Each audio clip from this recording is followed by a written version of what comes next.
What's going on, guys? It's the Bigs Podcast, episode number 43 or 43. And we are here to talk about the week that was in week 20 of the Bigs, which is super exciting because we only have one regular season week left, week 21, and then we start our playoffs.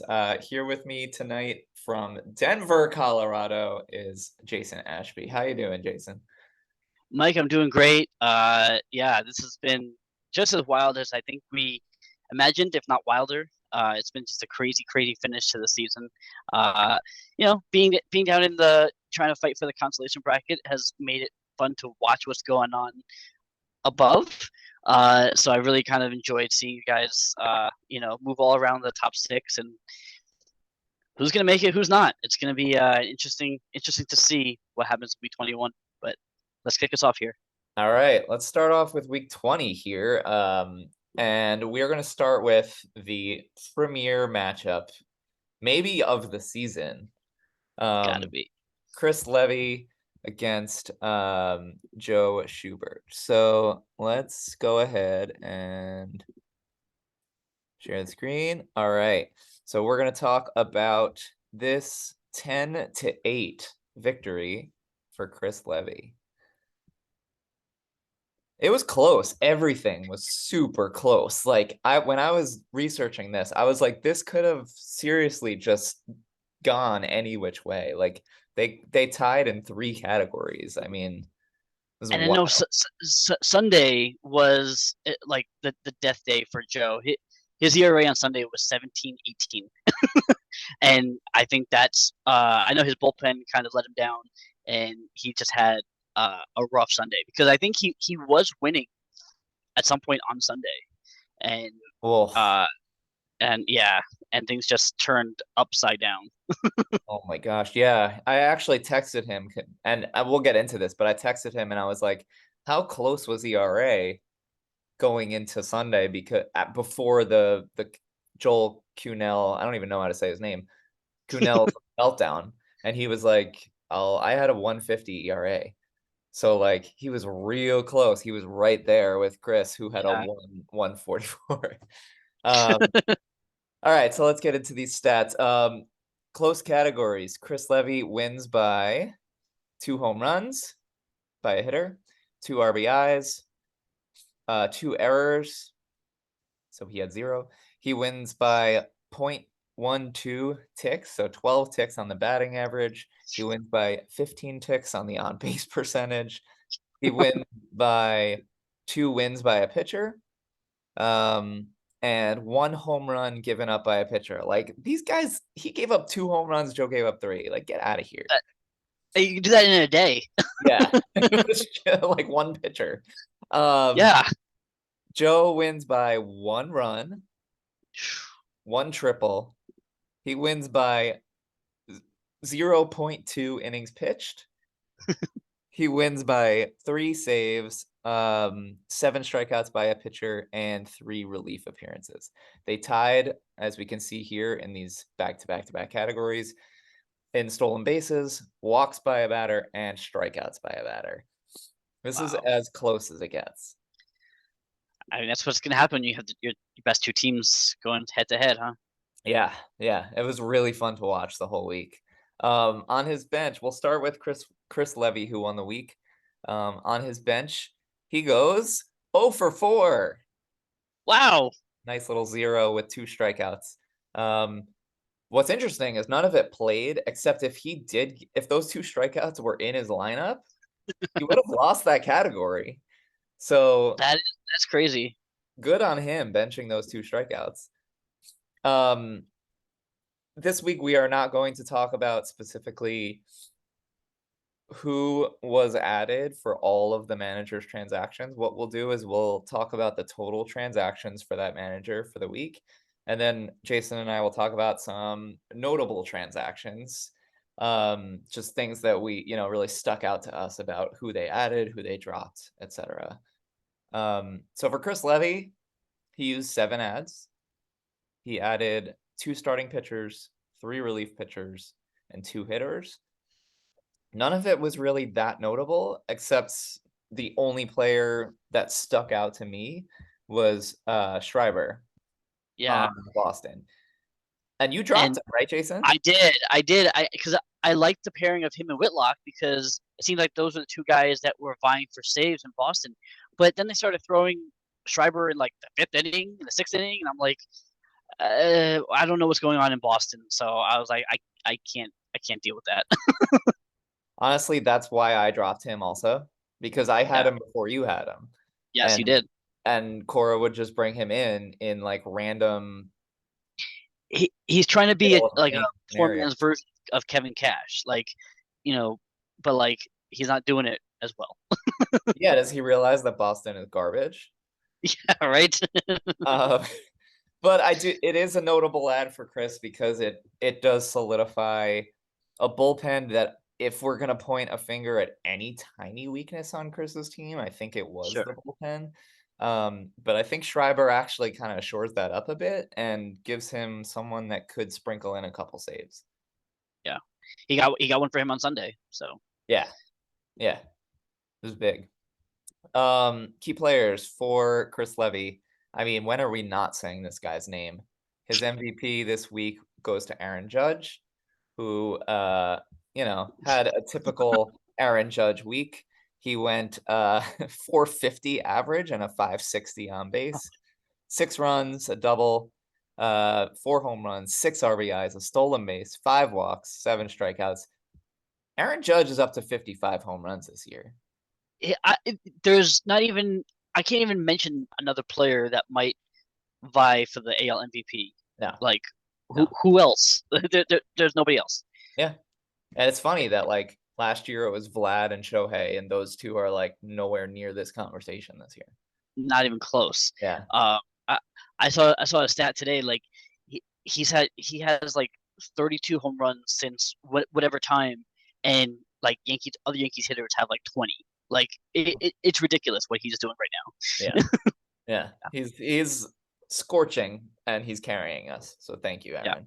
Aaron. The least valuable player for Chris this week, we'll give it to, he didn't have that many because everyone contributed something, but Mark Canha, we'll give it to Mark Canha, who finishes at a 4 for 22, which is a 182 average, a 217 on base, a run, a double, a home run, 2 RBIs, a walk, and 2 strikeouts.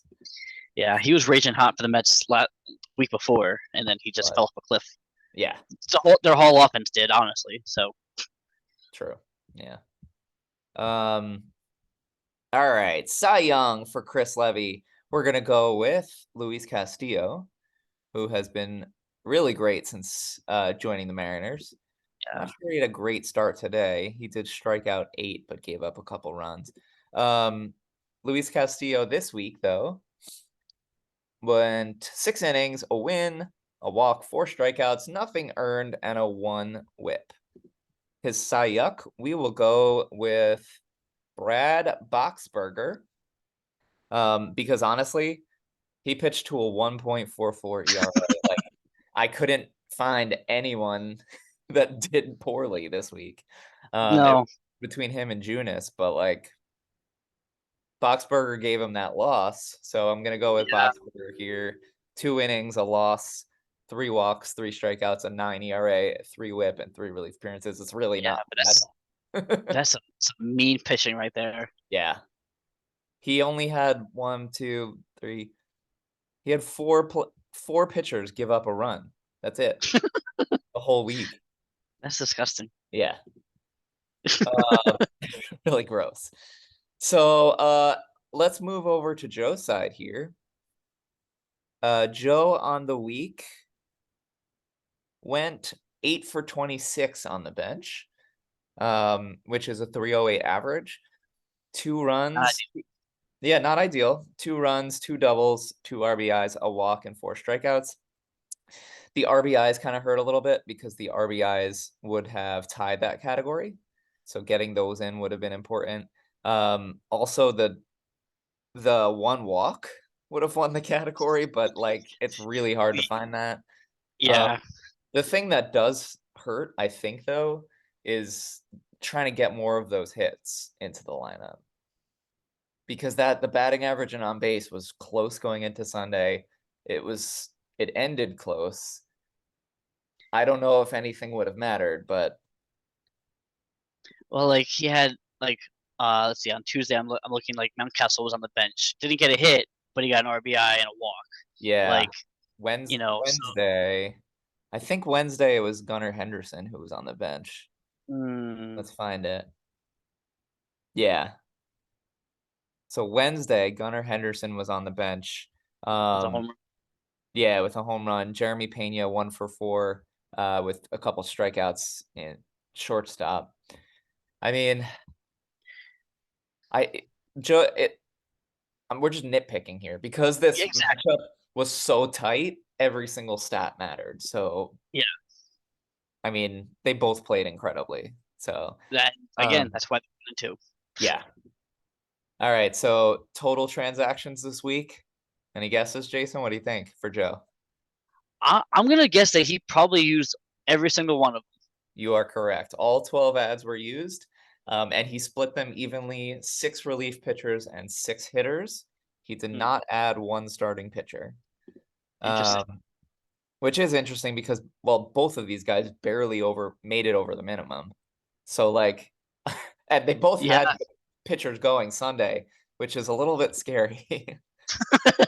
Yeah, that is I'd be all worried about that. Yeah, Chris got 8 innings on Sunday, and Joe got 3 2/3 innings on Sunday. So both of them, Pablo Lopez on the bench. Pablo Lopez on the bench.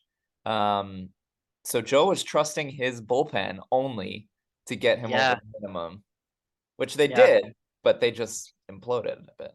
They were terrible. Yeah.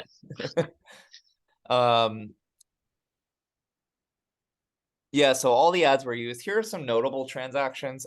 He did add Gunnar Henderson onto his team, which is a great pickup for a team that already has lots of orange birds on it. He also picked up Jose Leclerc, who's been looking more and more like the front runner for saves in Texas. Another closer that I just recently dropped. It pained me to do that one, but I had to clear a space for someone. I think it was for Eduardo Rodriguez. Okay. And the Rangers just aren't winning. So yeah, like he's getting saves, but when you're getting saves for a shit team, like I felt that was expendable. Yeah.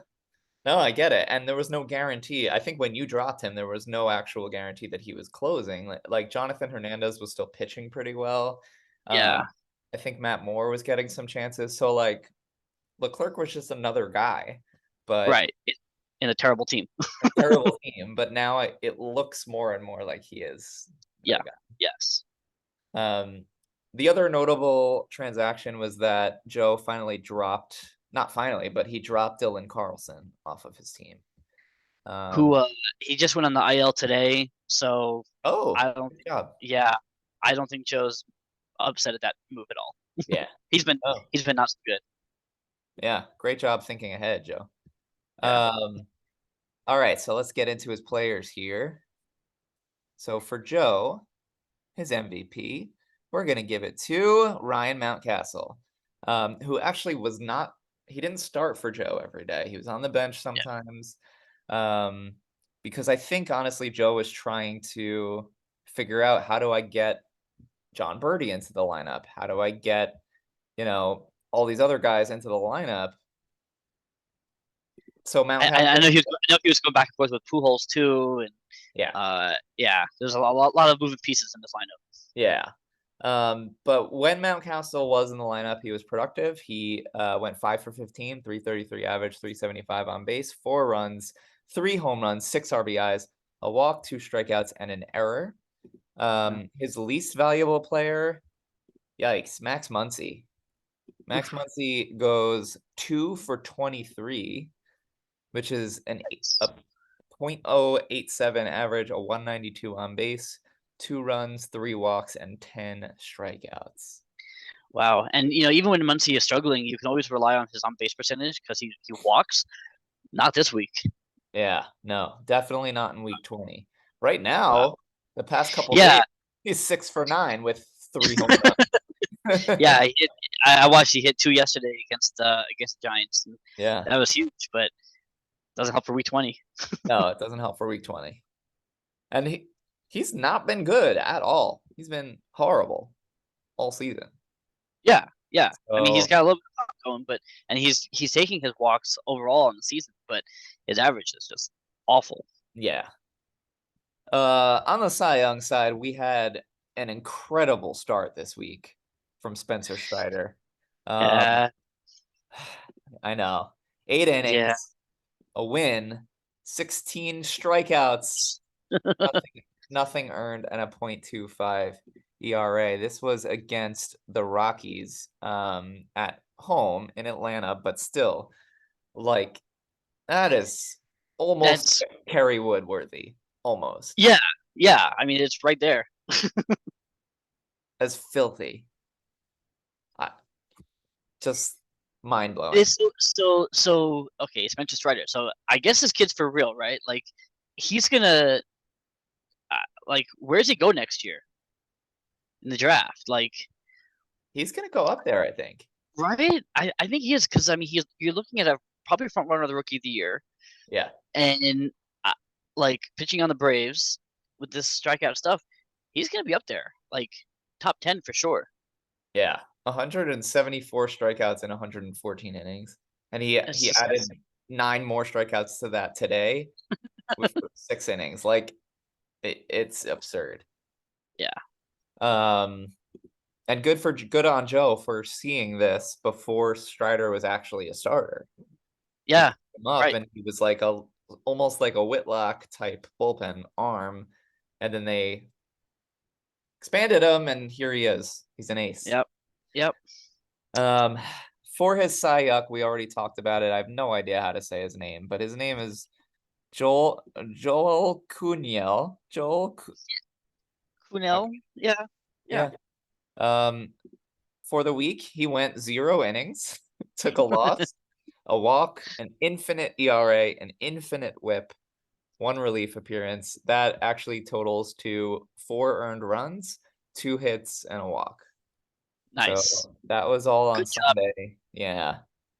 And I mean, Joe pitched really well. So this, obviously, we got to point our finger at Kunal here. Yeah. Yeah. All right. Next up, for both of these managers in week 21, Chris Levy is playing against Costas, and Joe is playing against Mccloskey. 2 matchups that I don't think matter very much. Not really. I mean, both of these two teams obviously have clinched their playoff ticket a long time ago. Joe is technically 7.5 games back of first place, but both of them are going to get a bye. I think these two teams are pretty much set. I don't really know. Now it's just a matter of just making moves and tinkering with the lineups to get them ready for the playoffs. Seeing who they're going to be facing, and they can kind of just sit back and relax a little bit. Yeah, and the craziest part is during that bye week, and I remember that from last year, in that, like, they can add and drop guys at will, and there's no penalty for it. You can use all 12 ads on Monday if you want, if you're Right. Joe Chris. Or save them and use them all on Sunday. Save them and When use you start to all on Sunday. see who you're going to be playing against. There's definitely some strategy, I'm sure, for being that bye team. Yeah, so that was a huge advantage last year. I'm gonna miss it a lot this year, but these 2 guys absolutely deserve it. All right, should we move on to our next matchup here? Let's do it. All right.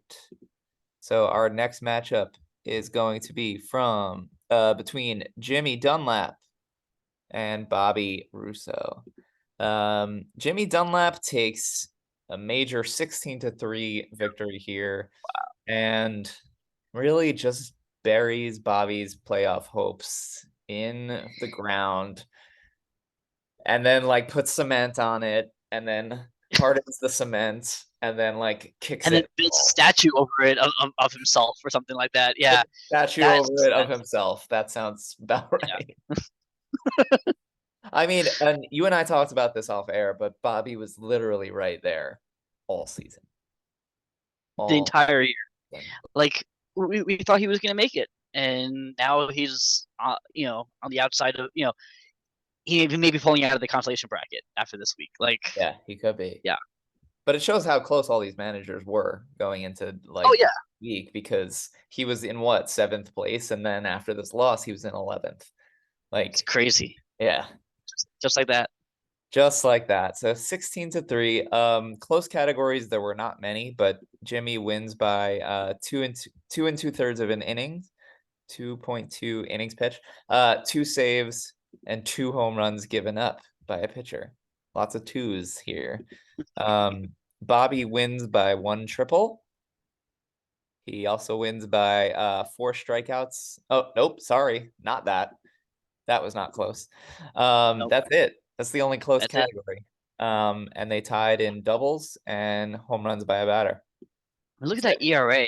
That ERA and WHIP is just not good, and to have all those relief appearances, and to have that. I mean, we'll get into the numbers, but to have that many relief appearances and that big of an ERA, it's not good. Yeah, and this honestly, the Cy Yuck was tough to choose because it was like everyone. Yeah. But let's start with Jimmy's team here. On his bench, Jimmy goes 11 for 42, which is a 262 average. Not awful. Not terrible. Some of the counting stats are a little eye-opening, but 4 runs, 2 homers, 7 RBIs, 4 walks, and 15 strikeouts. The only stat that plays here is home runs, and it would have won that category, but nothing. I mean, he won 16-3, so it's not a huge deal. Some of the home runs left on the bench was on Tuesday, and both Yeah. those home runs were left on Jimmy's bench. We'll see it right here with Teoscar Hernandez left on the bench and Bubba Thompson left on the bench. Yeah. The Bubba Thompson, sure. I don't know how you get away with benching Teoscar Hernandez.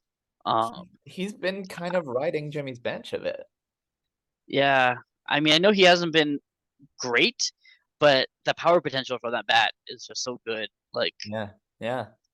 he'd almost be a mainstay for me, but He is getting on Mccutchen. base too. Yeah. I So agree with you. I'm not sure I would be playing McCutchen over Teoscar in any situation, yeah. because he's I not mean, starting every day either. no, he's not. And like he had a good day today, but like they're playing here in Coors this weekend. Now they're over. Like, yeah, I don't know. I don't think I'd ever start McCutchen over Teoscar Hernandez. Yeah, I don't know But either. But yeah, I mean those 2 home runs on Tuesday, that's the difference between 16-3 and 17-3. That's all it yeah, is. but that's really nitpicking. It's nitpicky, and Jimmy is in 3rd place regardless of that 17th stat or not. So, Jimmy's total transactions this week, he only added 4 players, 2 starting pitchers and 2 hitters.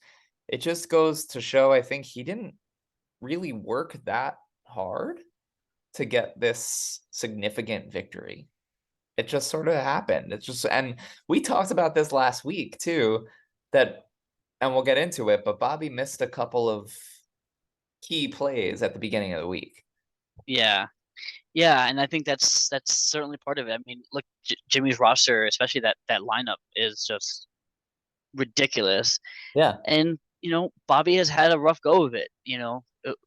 Aside from again, we'll get into it, but aside from like Mookie Betts, like there's really nothing in that lineup that really scares you right now. yeah, agreed. It is Mookie Betts. That's his lineup. Yeah. So the only notable transaction from Jimmy's week was that he did add Luis Severino back onto his team into that IL spot. And he is making rehab starts, so I think he'll actually huge for the playoffs. Yeah. He's supposed to be he's eligible to be activated on the 12th, which is next week. So yeah, solid ad. That could be really huge going into that playoffs. Yeah. He's got Severino and Ryan Presley just waiting in the wings. Both of them. Yeah. He's got the guys to like drop to like make the room for them. So like yes, he does. Yeah, I that's mean, Rizzo just hit the IL though. yeah. So okay, so you move him to IL. There you go. There's a spot. Migraines. These Yankees injuries, I'm telling you. Yeah, I have a headache too. I think I'm gonna take 15 days off. Yeah, good idea. Good call. Let's get into Jimmy's players this week. I actually gave the MVP to two players, and Sure. they're both Diamondbacks here. So I liked the combo of Christian Walker and Jake McCarthy. The Diamondbacks were hot as hell this week.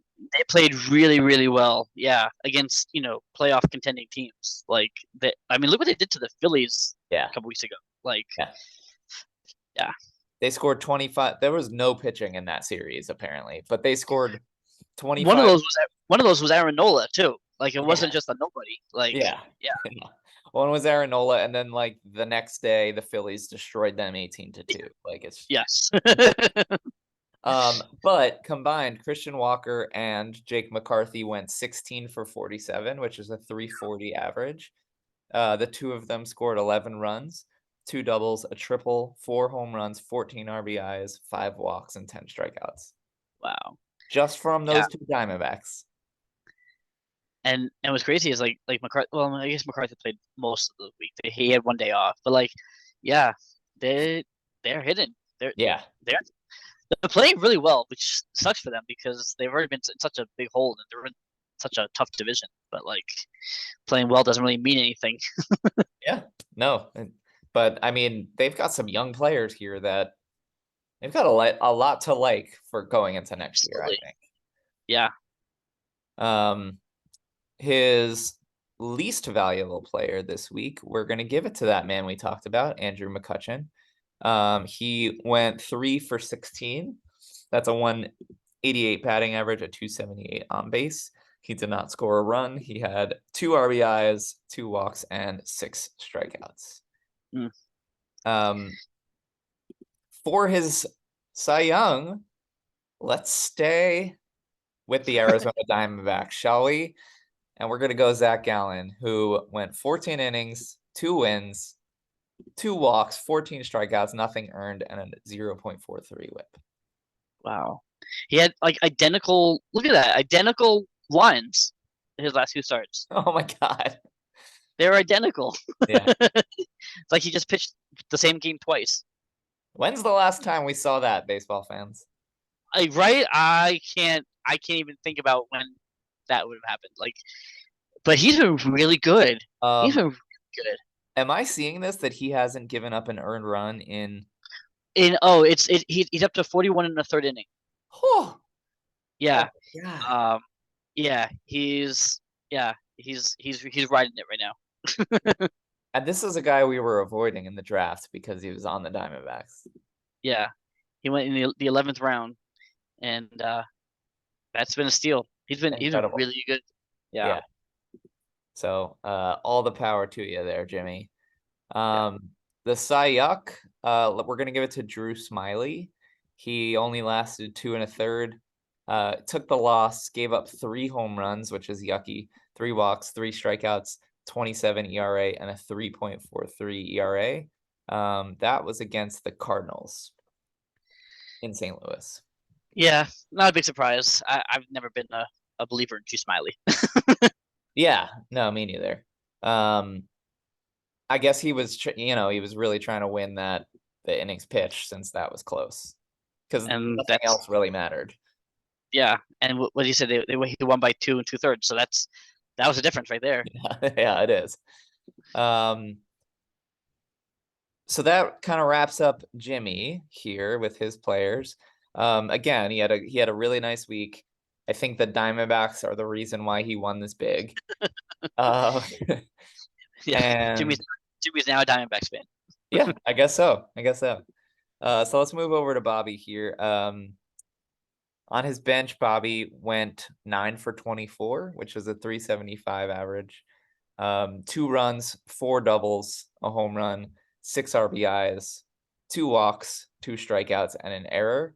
The 4 doubles absolutely would have won that category. The the one home run would have won the category. Nothing else really plays. But let's take a look at Monday. I know you and I talked about it last week while we were live. Yeah, and you know what? And ever since then, Escobar has been raging hot. He just hit Well, another. yes. He just hit more today. He's been on fire right now. He heard us, Jason. He heard That's us. right. That's right. I will continue to badmouth him as long as he hits. Yeah, it's the AAA team lit a fire under Eduardo Escobar's butt, and he is That's now right. playing. However, let's take a look at this Monday real quick. Wow, his whole team is injured. Tommy Edman on the bench. Yeah. Wilson Contreras on the bench.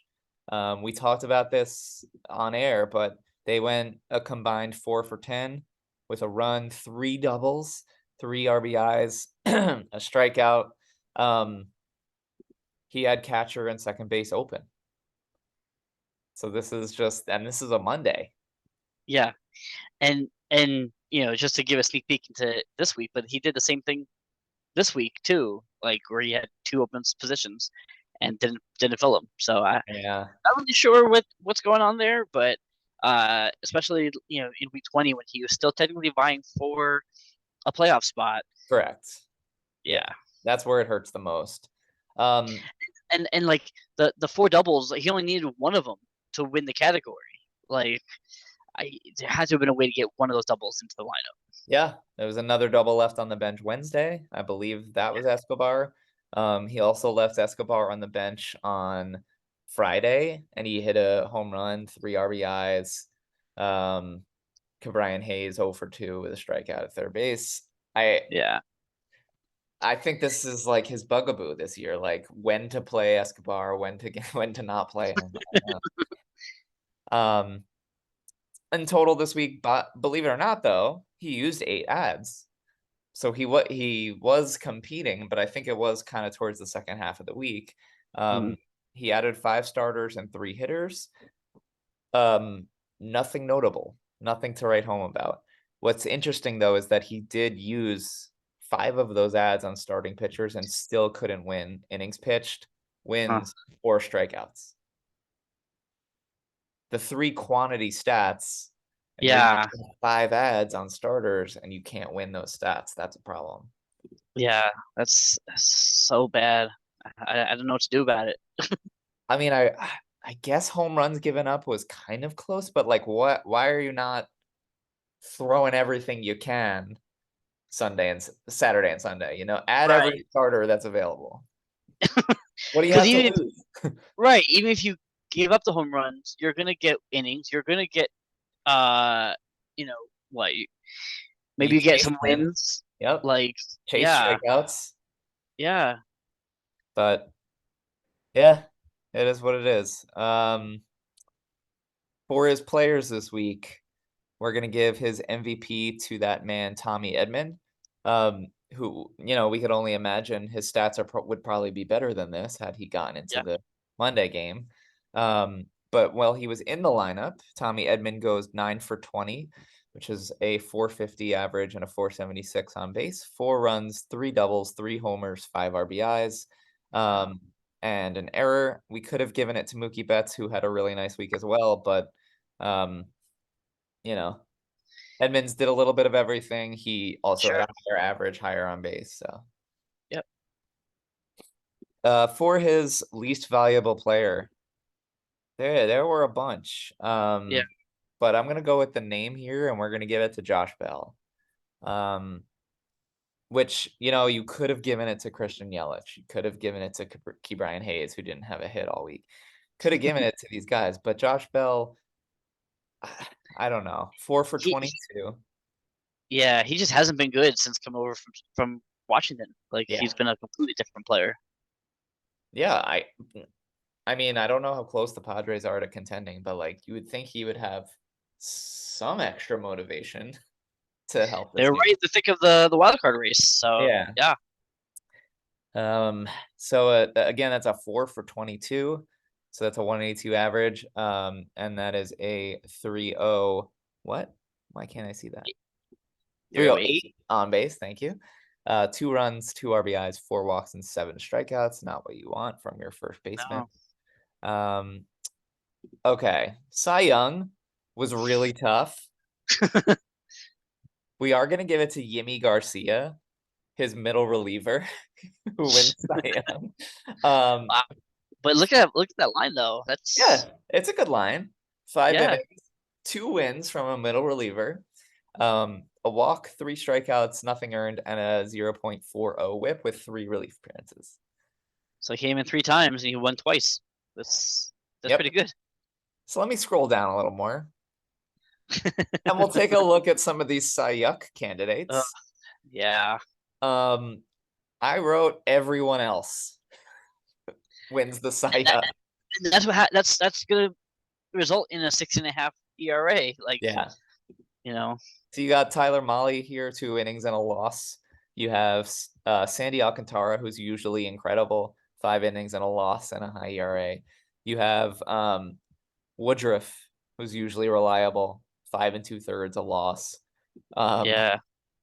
Acevedo, Urania, Dunning, all of these, David Phelps, whoever X Curry is. He almost won Cy Young, X Curry. Yeah, try to pronounce that one. Xavion. Okay, that's probably it actually. I'm a teacher, Jason. I just went through all of the new names of my students. Is that one of them? It's a challenge. So next up for these 2 managers, Jimmy plays against Brian Lebo. Doesn't really have any implications there. Bobby faces off against you, which I know you were saying that like it's kind of a battle for like who's getting into that consolation bracket and who's not. Pretty much. And it seems like he may not be trying as hard. I don't know. It's hard to tell because like you said, he is making the moves. He made 8 last week. Like, that's something. But then leaving guys, on the bench, I don't know. I don't know what to make of it. I'm just gonna play this week out and see what happens. Yeah. You guys are separated by 4 stats right now. So you win by anything, and you're probably at least in the consolation bracket with Costas losing so far this week. All right. How are we feeling about Jimmy and Bobby? And I mean, Jimmy's set in the number 3 spot. He's set. Yeah. So he's playing the 6th seed. Which right now would be Ben. Right now would be Ben. That would be an incredible start to the playoffs. But Ben and Ari right now are separated by a stat. So Ari in 5th, Ben is in 6th. So like depending on what happens this week, Jimmy could play Ari. He could play Christian if Christian has a huge win this week. Yeah. There's a lot of pieces up in the air still. A lot of pieces. But I got, again, like Jimmy's offense can compete with anybody. The pitching is good. And once he gets Presley and Severino back, like that can make a difference. Yeah. They can both make a difference. It's definite like strong playoff team. Obviously not one of the top 2 dogs, but he's built for a run. He's built for a run. Yeah. If you're Jimmy, who do you want to play in the 6th seed, the first round? Out of Ari, Ben, Christian. I don't think Frank can make it there, but out of those, I think Christian would be a good test. Like, because he's the rookie, but like he's maybe feeling a little cocky, a little confident. Like, I feel like Christian would be a good match for Jimmy. Yeah, I mean, we shall see. It will definitely be fun to watch. No matter who he faces off against. All right. You ready to move on? Shall we move on? Let's do it. All right. And that's going to take us to your matchup, sir, against Costas. and you took down quite a big whooping over Costas here, taking out 16-4 win. Your close categories, you win by 2 homers by a batter, 3 walks by a batter, .002 on the average, .00 James Bond 007 on the on base percentage. Yeah, James. 5 innings, a win, 2 losses, and .003 on the whip.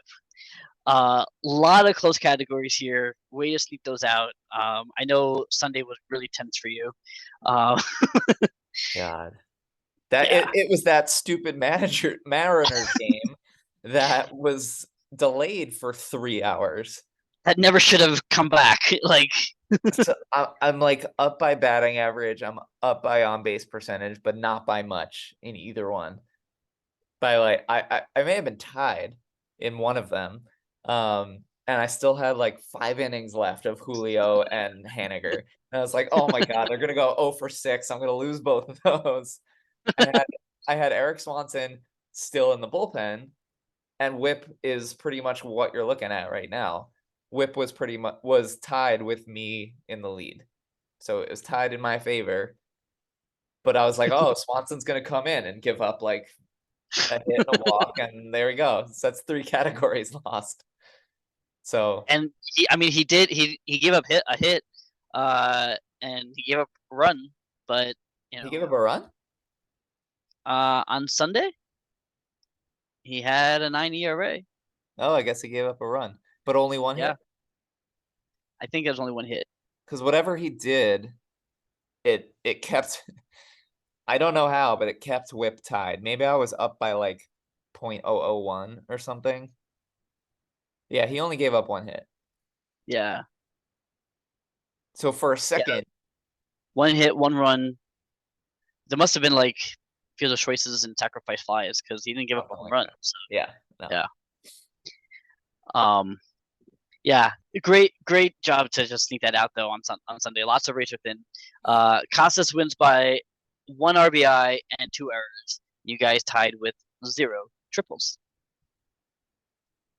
On your bench, you went 5 for 24, which is a 208 average, 5 runs, a triple,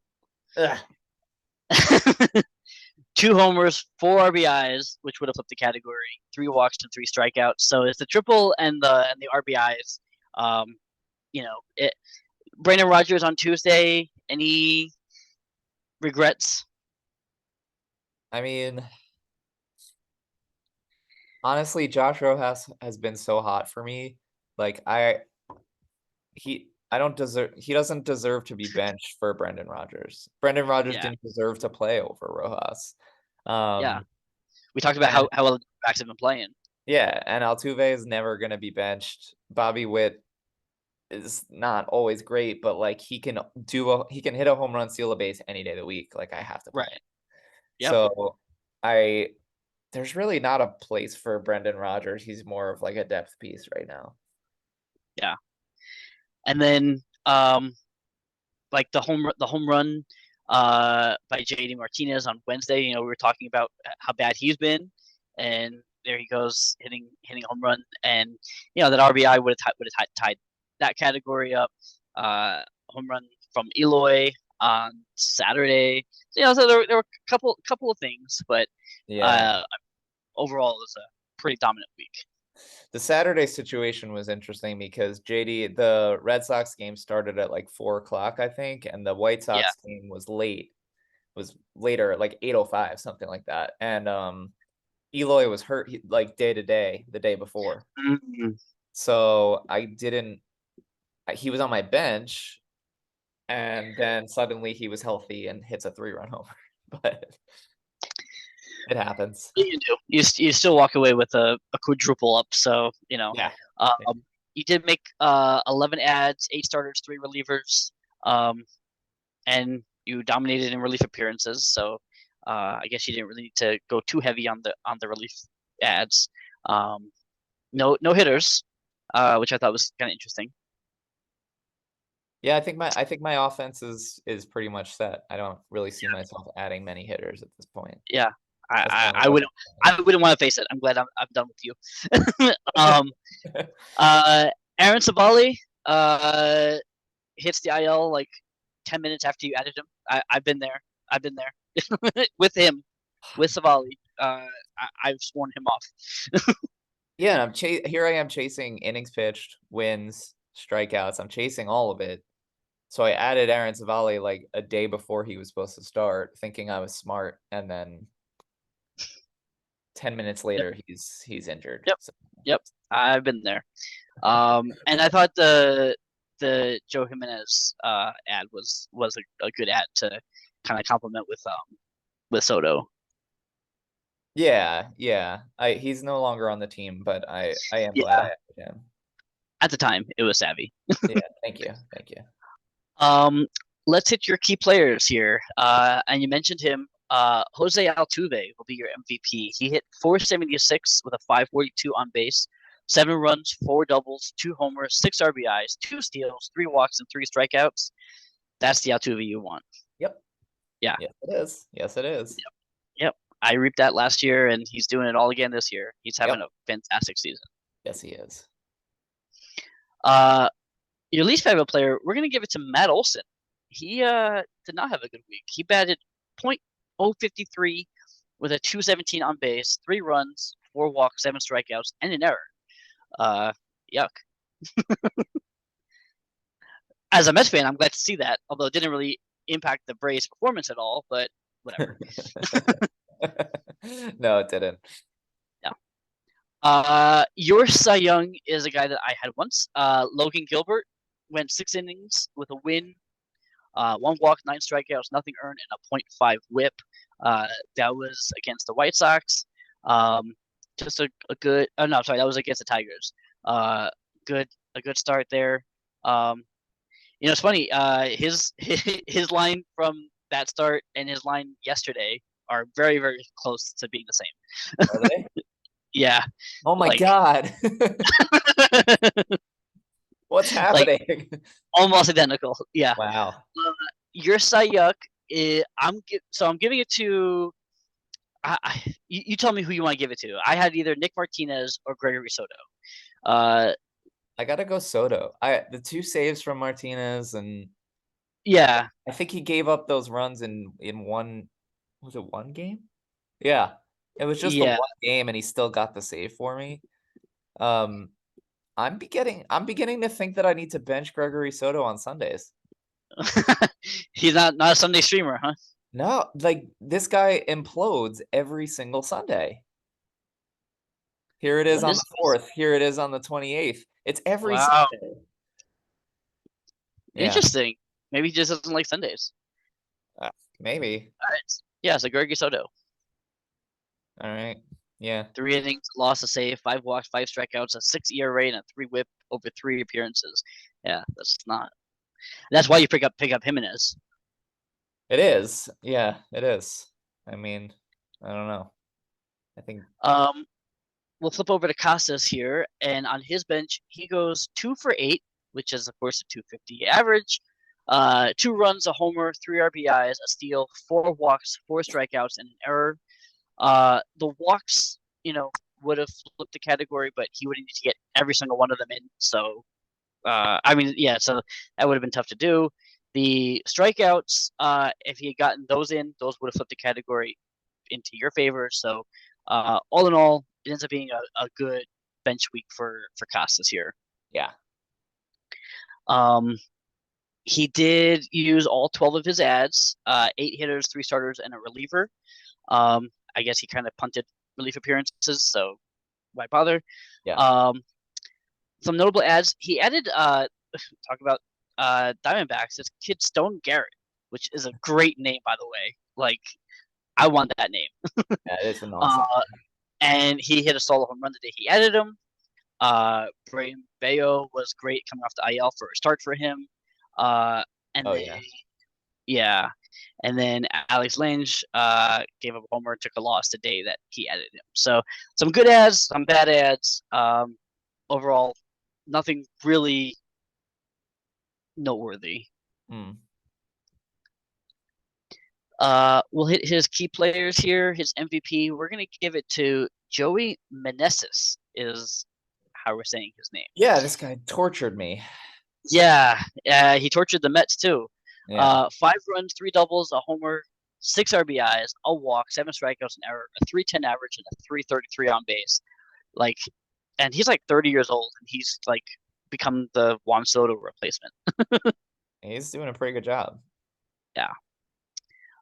Least valuable hitter. This was tough because he had a few candidates here that were pretty bad this week, but I'm giving it to Brendan Donovan. He hit a .05 with a 190 on base percentage, 2 runs, 2 RBIs, 2 walks, and 4 strikeouts. That's tough. This guy can play everywhere, but if he's not hitting, I don't know what you do with him. Yeah. His Cy Young, this was tough too because like he had three guys like all with like the same line essentially. Yeah. Like Kyle Wright, Alec Manoah, and Nick Lodolo were all great. Yeah. And even Tyler Anderson was good, but he And got a Bella. loss. Yeah, Bayo was good. But I guess I'm gonna give it to Kyle Wright. I mean, but like his was against like the Rockies, so like the opponent wasn't very great. Uh-huh. But all three of them were really good. Yeah, it was not fun to play against him. His Cy Yuck, who is no longer on the team, was Will Crow. Over an inning and a third, 2 relief appearances, took a loss, 2 homers, 2 walks, 2 strikeouts, an ERA that's 3 years into the future, and a 375 WHIP. There you go. Next up for you guys, well, you're facing Ari Nissman in a very interesting matchup, and Casas will be facing Chris Levy. Yeah, so tell me about your upcoming matchup with Ari. Yeah. I mean, this could either be the last time I'm playing Ari, or this could be me playing him 2 weeks in a row. Yeah. If he somehow stays in 5th place and Ben stays in 6th, like right below him, I'm playing Ari for 14 straight days here. Well, you don't have to worry about your bullpen. I don't have to worry about my bullpen, but it's such a tipsy-turvy strategy that it's hard to counter. So if you're watching right now, Ari, congratulations. You have a strategy that's hard to counter. Well, I'll throw it back to you as the 4th seed, most likely. Who do you want to face? Oh man, part of me wants to face Ben for some redemption. That'd be fun to watch. Yeah. I don't think I'd want to play Ari in a playoff setting. Like I feel okay this week, but man, I don't know. I just know that I can't do the bulk. I can't compete in quantity ever against him. He has 12 starters on his team. I'm never gonna have anything close to that, even if all of my starters throw 2 games in a week. It won't compete. That is a tough matchup. I wouldn't want to do that in the playoffs either. Yeah. And it's like it's weird during the regular season, but during the playoffs, it's there's like a different level of the unknown that I don't want to face there. Sure. So I think just for like history purposes too, I'd like to face Ben. I think it'd be fun. That'd be fun. I'd pay money to see that. Yeah. Yeah, and Castillo, he fell. He fell. I mean, he's still, in reach of the consolation bracket, but I'm sure that's not what he was looking for coming after last year, and tough going. Yeah, real tough. And for a minute there, I thought that Costas was sneaking back into contention. For a minute. Yeah. It's funny. Him and Sherman and Lebo, these guys who are like the bottom of at the standings, at one point like made us go, could they be? Yeah. They're not. Yeah. They're not, but like, I mean, Costas also took a huge fall. I think he was in 10th, and Yeah, that sounds now right. he's 13th, something like that. So Yeah. this was the nail in his coffin. It was a weird season, like you and I have said, a weird Yeah. season for Costas. Very Um, weird. Very I'm up and sure down. yeah, I'm sure we'll put a bow on it next week when we do sort of like the send-offs, you know? Um, but yes, very, very strange season. Yeah. For someone who drafted only relief pitchers, and then when it came down to this matchup, like he didn't even compete. I blew him out of the Relief water in appearances. saves, reliefs. So Yeah. Yeah. Well, he'll have to regroup for next year and see what he can do better. yep. Yes, he will. All right, Shall we move forward? let's move forward.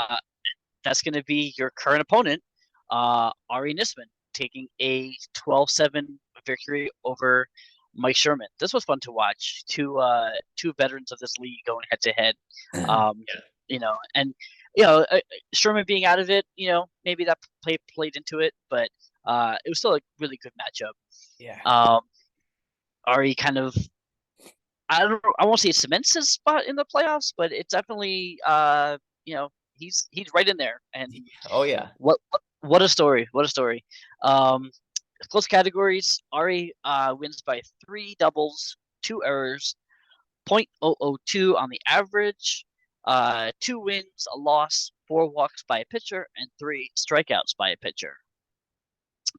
Sherman wins by 2 steals, a save, .006 on the whip, and 25 relief appearances. Um,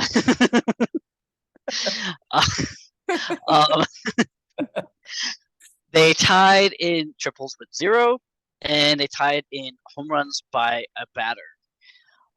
Ari on his bench goes 12 for 75, which I feel like is kind of low key for Ari. Yeah, I feel like that's pretty good. Yeah, it's a 160 average, 12 runs, 7 doubles, 3 homers, 10 RBIs, 10 walks, and 18 strikeouts. So the counting stats were there, including the home runs, which all he needed was 1 of those 3 to win that category. And they were kind of available for him, especially on Saturday. I think there were a couple on the bench. Yeah, like Lane Thomas. Nate Lane Lowe, Thomas. Lane Yeah. Thomas. So he had, I mean, but like again, like you have Nate Lowe, Pete Alonso, and Rhys Hoskins. Well, like you're probably not benching Hoskins or Alonso, even if they're struggling, because they can go off at any time. So it's hard to get Nate Lowe into the lineup in a day like that. Lane Thomas, I mean, he's been good. But are you maybe Stephen Kwan gets the boot? I don't know. And then also he had another home run on Sunday, which I think was also Wilmer Flores. Again, like maybe start him over Nico Horner.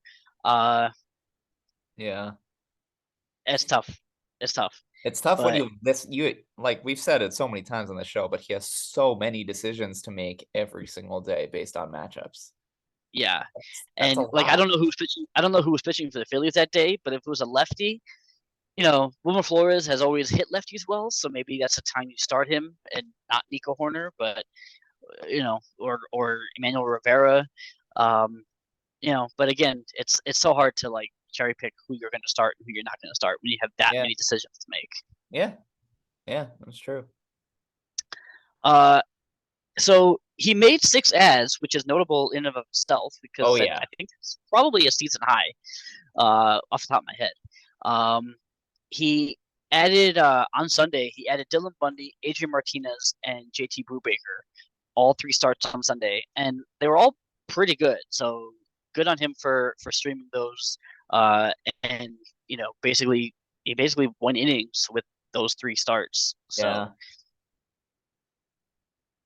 good for him here. Yeah. Yeah. I mean, great pitching on Sunday. And George Kirby was kind of the victim of that rain delay because he was pitching well. Yes. And wasn't going to come back after a 3-hour rain delay. No. Nope. Actually, I was a benefactor because Matt Boyd got a win, but we'll get to that later. Yeah. Key players for Ari this week. I'm gonna give it to.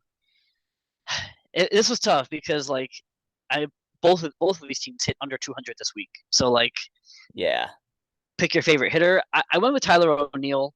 He only hit 217, but he had 330 on base, 7 runs, 3 homers, 6 RBIs, 2 steals, 4 walks, 5 strikeouts. So he did everything but hit. Yeah.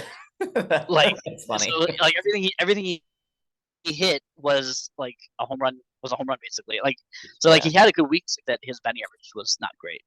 Right. His least valuable player, this hurts, but I'm giving it to Alonso. Yeah. .95 average, 208 on base, 2 runs, a homer, an RBI, 3 walks, and 5 strikeouts, and I think at least 1 bat broken over his knee. Wow. Yeah. They should have for that. Yeah. So he's been struggling. He's been feeling it.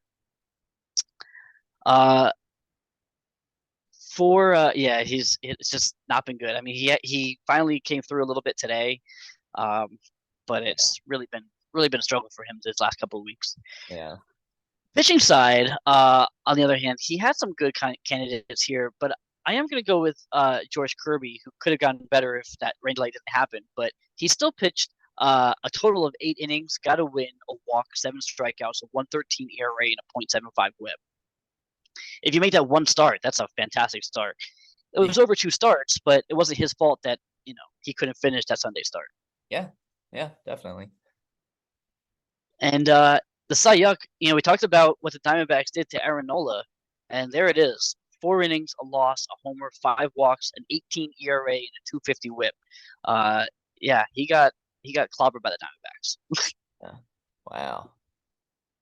And that was coming off of that complete game shutout against the Reds, and then he pitches another good start against the Marlins with this clunker in between. Yeah, bizarre, very bizarre. Yeah. Huh. For Mike Sherman on the bench this week, he went 0 for 3 with that's a 0. Yeah, that's a 0. Okay. 1 walk, which doesn't play, so none of it plays. Great job on the bench, Mike Sherman. Yeah, he's got no players on this team. No, and the funny thing is, he used 2 ads this week, and both of them were hitters. But it was weird. On Sunday, he drops Kyle Riley for Danny Jansen, and then drops Danny Jansen for Christian Bethancourt. Well, Bethancourt went 0 for 3. Jansen had gone 1 for 3 with a run and a walk, and Kyle Riley hit a 2-run home run off the bench. So playing catcher roulette here, and it just did not work. Yeah, and Raleigh had a good week for him too. I don't know why you just don't leave him in. Yeah, and now I scooped him back up because he's been really good. This guy got 23 home runs out of nowhere. I mean, his average sucks, but he's hitting home runs every day. Yeah, holy crap. Yeah. So those were his 2 ads. Interesting. Danny Jansen and Christian Bethancourt, and only one of them lasted on the team. Yeah, it was very weird. Neither of them are on the team now. Yeah. Very, very interesting strategy with your catchers. But so his key players, again, this was tough. He hit a .95. He's only hit 6 home runs for the week. So I went with Randy Arozarena here because he had a .286 averaging on base, scored 3 runs, a homer, an RBI, 3 steals is nice, and 3 strikeouts. But Eugenio Suarez had a good week with a .296, which is high for him. The least valuable hitter is like everybody else. LeMahieu hit under 100. Stanton hit under 100. Yeah. Victor Reyes was not good. Jorge Mateo was not good. It was a bad hitting week for Mike Sherman this week. Why is Victor Reyes even rostered? Yeah. I don't know. I don't know what he does for you. He doesn't play. He doesn't hit. He doesn't play or hit. So He's just a body, I guess. Yeah, he's Sure. a body with eligibility. That's it. Yeah. Yeah. On the pitching side, the Cy Young, I think, is pretty obvious. It's going to be Shohei Ohtani. That's Yeah. 8 innings, 5 strikeouts, a 1.13 ERA, and a .75 WHIP. He's doing all the things, just the Angels aren't. And Yeah. you know, Poor guy. His Cy Young, he pitched pretty well to a 336 and 115 for the week. So this was actually a little bit tough to find somebody. I mean, John Brebbia was, he had one bad outing. Yeah. Syndergaard wasn't great. Clevenger was not great. I think that was over. He had one okay start and then one bad start, but the bad start was against the Dodgers. So like, Oh yeah. I can forgive that sort of. So it's like, Brian Shaw was Brian Shaw pitched a lot, but I think he had one bad outing that kind of inflated that ERA. So any of those guys could get it. I guess I would give it to Syndergaard just because he's playing on a contender and they need him to do well. And I have a bet with Joe that he would finish the season with an ERA under 4. Oh, and it's close. It is close. It's pretty close. So I need Syndergaard to pitch well. Well, he's got Washington this week, so that's hopefully something. I'm pulling for him. So next up, for Ari, we already talked about it's against you, and for Mike Sherman, it's against Frank Bucco, which probably doesn't have very much of an impact at this point, but who knows? I mean, yeah, I don't know. I don't see it. Yeah, right now it's the score is really close right now for this week, and Frank would need a dump trucking to really give himself a chance. So yep, he's still mathematically in it, but he needs to win really big here. Yeah, he needs a miracle. Yeah, and Ari's got you, and we talked about that. So I think, I think we're good to move on. What do you think? Yeah, let's do it. All right. So our next matchup is who is it, Jason? That would be me and Ben. You and Ben. All right, this was a really, really fun matchup. Jason, you wind up taking an 11-9 victory over the defending champ. A lot of close categories here. A lot. You guys kind of battled back and forth here. Offensively, you both kind of struggled a little bit. You not nearly as much as Ben, but there was both. We each hit 2 home runs. Yeah, 2 home runs. That was awful for my, like, I'm used to hitting like 10 home runs at least, and 2. Close categories, Jason. You won by 3 runs. You won by 2 doubles. You got the 1 triple. You won by 7 strikeouts by a batter. And 2 errors. You won by a .002 on base percentage, which probably like burns Ben to his core. It does. And you also won by the 1 win. I mean, yeah. And that 1 win came on Sunday. Yes, it did. And it was Matthew Boyd getting the win in that Mariners game that never should have gotten to there. And I felt bad about it. Like, sorry, man. Yeah, I kind of like don't blame you for feeling a little bad about that, but yeah, like I did not expect to get that. It didn't go into extras, right? It was just no, it didn't go in extras, delayed. But yeah, he pitched. I think he pitched the 8th, and I forget who pitched the 9th. I think it was Chris Flexen. Somebody pitched the 9th, but he pitched the 8th, and they went ahead and he got the win. And he didn't even pitch very well. He still got the win. 3 walks. Like, it's a win. And not to go on a tangent, but this is I made an argument that we should maybe get rid of wins because I feel like wins are a very archaic stat. And this is an example of why he should never have gotten this win. Yeah, no, I agree. and not to encourage the tangent, but I do feel we've had this debate where I feel like good pitchers are naturally going to earn wins, so they deserve to get those stats. Pitcher like Verlander is going to get more wins than a pitcher like, I don't know, Drew Hutchinson. Like it's gonna work out, and they deserve it.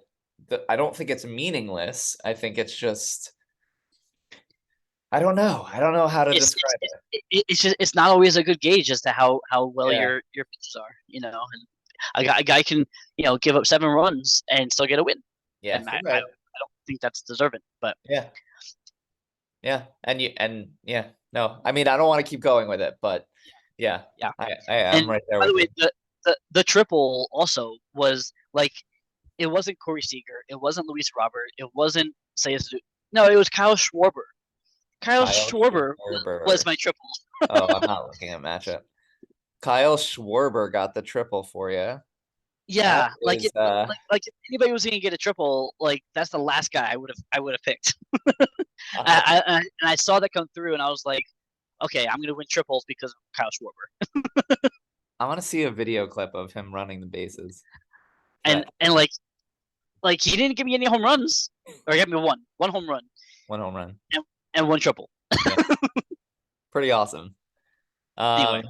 Anyway, close categories. Ben wins by 2 stolen bases, which are here, 2 losses, 2 saves, 1 home run given up by a pitcher, and 3 relief appearances. So you kept that one nice and close too. You guys tied in home runs given up, or no, home runs by a batter with 2. That's it. That is it.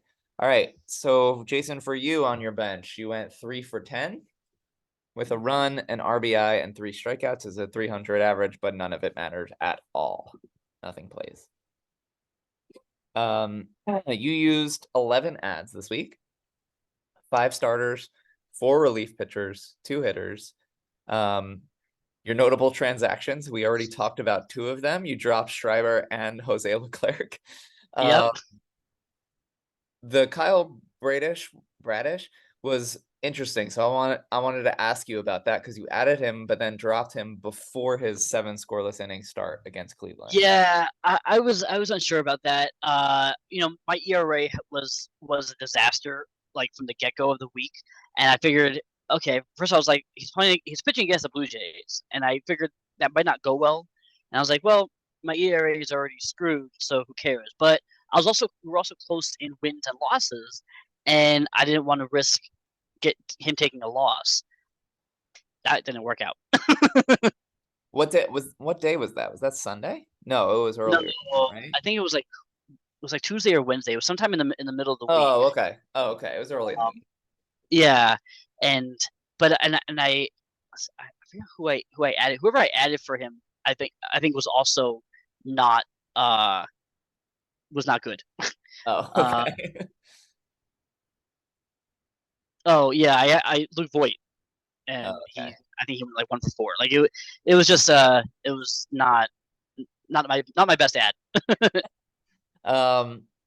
Your other notable ad was Matthew Boyd, just because it got you that final win to push you over the edge there.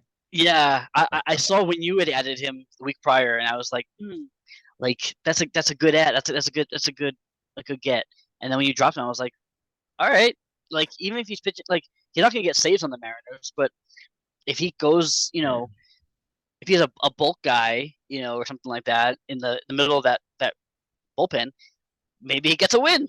And yeah, he did. It's actually kind of funny that why I added him and then dropped him. If you look at this August 29th update from Yahoo, I misread it. And I thought that it was saying that he's going to be activated to start the game against the Tigers. Oh, in my mind, that's what I saw. Series opener. So opener. Right. So series opener, but like he didn't even get into the game. He was just a bullpen guy. that's why I added him and dropped him on the same day. Gotcha. Okay. Yeah. Yeah. Anyway, back to you. Let's get into some key players here. Your MVP we are going to give to, where are you? Here you are. Your MVP, There I we am. have to give it to Schwarber. We have to. He struck out a lot, sure, but in the end, he winds up going 7 for 26, which is a 269 average, 321 on base, 2 runs, a double, that really important triple, 1 of your 2 home runs, 5 RBIs, 2 walks, and 10 strikeouts. Yeah, you had other guys with higher batting averages, but I feel like, I don't know. The triple was huge and very huge, and unexpected. the home run was big too. Yeah. When it comes down to it. Your least valuable player, I'm going to give to Keston Hura. 4 for 20. Oh, I'm not even on you anymore. 4 for 20. It's a 200 average and a 238 on base. 2 runs, a double, an RBI, a walk, 7 strikeouts, and 2 errors. Is this guy a mainstay? Is he staying on your team? No. I had him for this series. He was getting a little hot, and he was playing Arizona, so I figured maybe he might do some things there. Okay. But it was for the series in Colorado. Got it. All right. Your Cy Young this week, definitely Jose Urquidy. We're gonna give it to him. Where is he? Here he is. 7 innings, a win, a walk, 8 strikeouts, nothing earned, a .71 whip. Also notable is Framber Valdez, 8 innings, a win, but he did give up the 2 homers. He had 8 strikeouts, a 225 and a .88, but I feel like Urquidy had the stronger start of the 2. Yeah. I was enjoying that, especially after he got kind of beat up by the Orioles his last time out. Like, that was fun to watch. Yeah. I also like the acquisition of JP Sears. I feel like he's very underrated. And he was a Yankee prospect and he pitched for us a bit, and he's a good player. He is, and been good so far, and I like, his next start is against Chicago. I like that matchup, so yeah, I'll hang on to him. Yeah. Your Cy Yuck, gotta give it to. Let's scroll down here. Yeah, man. We got to give it to Kyle Gibson. I mean, Robert Suarez was bad, but Kyle Gibson was a starter and only lasted an inning and 2/3. A loss, a home run, 4 walks, 2 strikeouts, a 37.80 ERA, and a 5.40 WHIP, and that was against the Giants. Yeah, and again, I almost didn't start him because I was like, why should I? But my ERA was already fucked out as it was, and that's the same reason why I went with Eric Fetty. Also, like, against Oakland, which is against Oakland, good matchup. Right? Yeah, and that didn't work. So I was just like, whatever. My ERA, I'm not coming back from this ERA, so I might as well just try and get wins, strikeouts, and see what I can do. Yeah, you had a couple of troubling starts here too with Matt Manning had a terrible start. Seattle. Yeah, you're right. Eduardo Rodriguez, same series. He had a bad start. So, yeah. I mean, you made it work. I mean, for having that awful of an ERA and 2 home runs all week, like, to still get an 11-9 victory over Ben is pretty impressive. I'll take it. I would have been happy with an 11-9 loss. So 11-9 win. I'll take it. I'm happy to get away with it. Ben, I love you. Yes, Ben, I love you too. I am happy Jason gave us some distance, me and you, in the standings. So sorry about it, but I think it was mostly your walloping of Costas that did the trick. But yeah. I mean, yeah, that definitely helped. Let's take a look at the standings here. Oh wait, we didn't even do Ben's on Ben's. We did not. Let's cover him. Let's cover Ben's stuff. Okay. So I got to get back into this. Hold on. Ben on the week. So his key players. Oh man. His bench. Oh, sorry, bench. Bench stats. Yeah. I'm all over the place. 12 for 56. which is a 214 average. Not bad. No? Some of the counting stats were a little troubling though. 8 runs, 2 doubles, 3 homers, 11 RBIs, 8 walks, 15 strikeouts, and 3 errors. The runs absolutely would have flipped the category. Yep.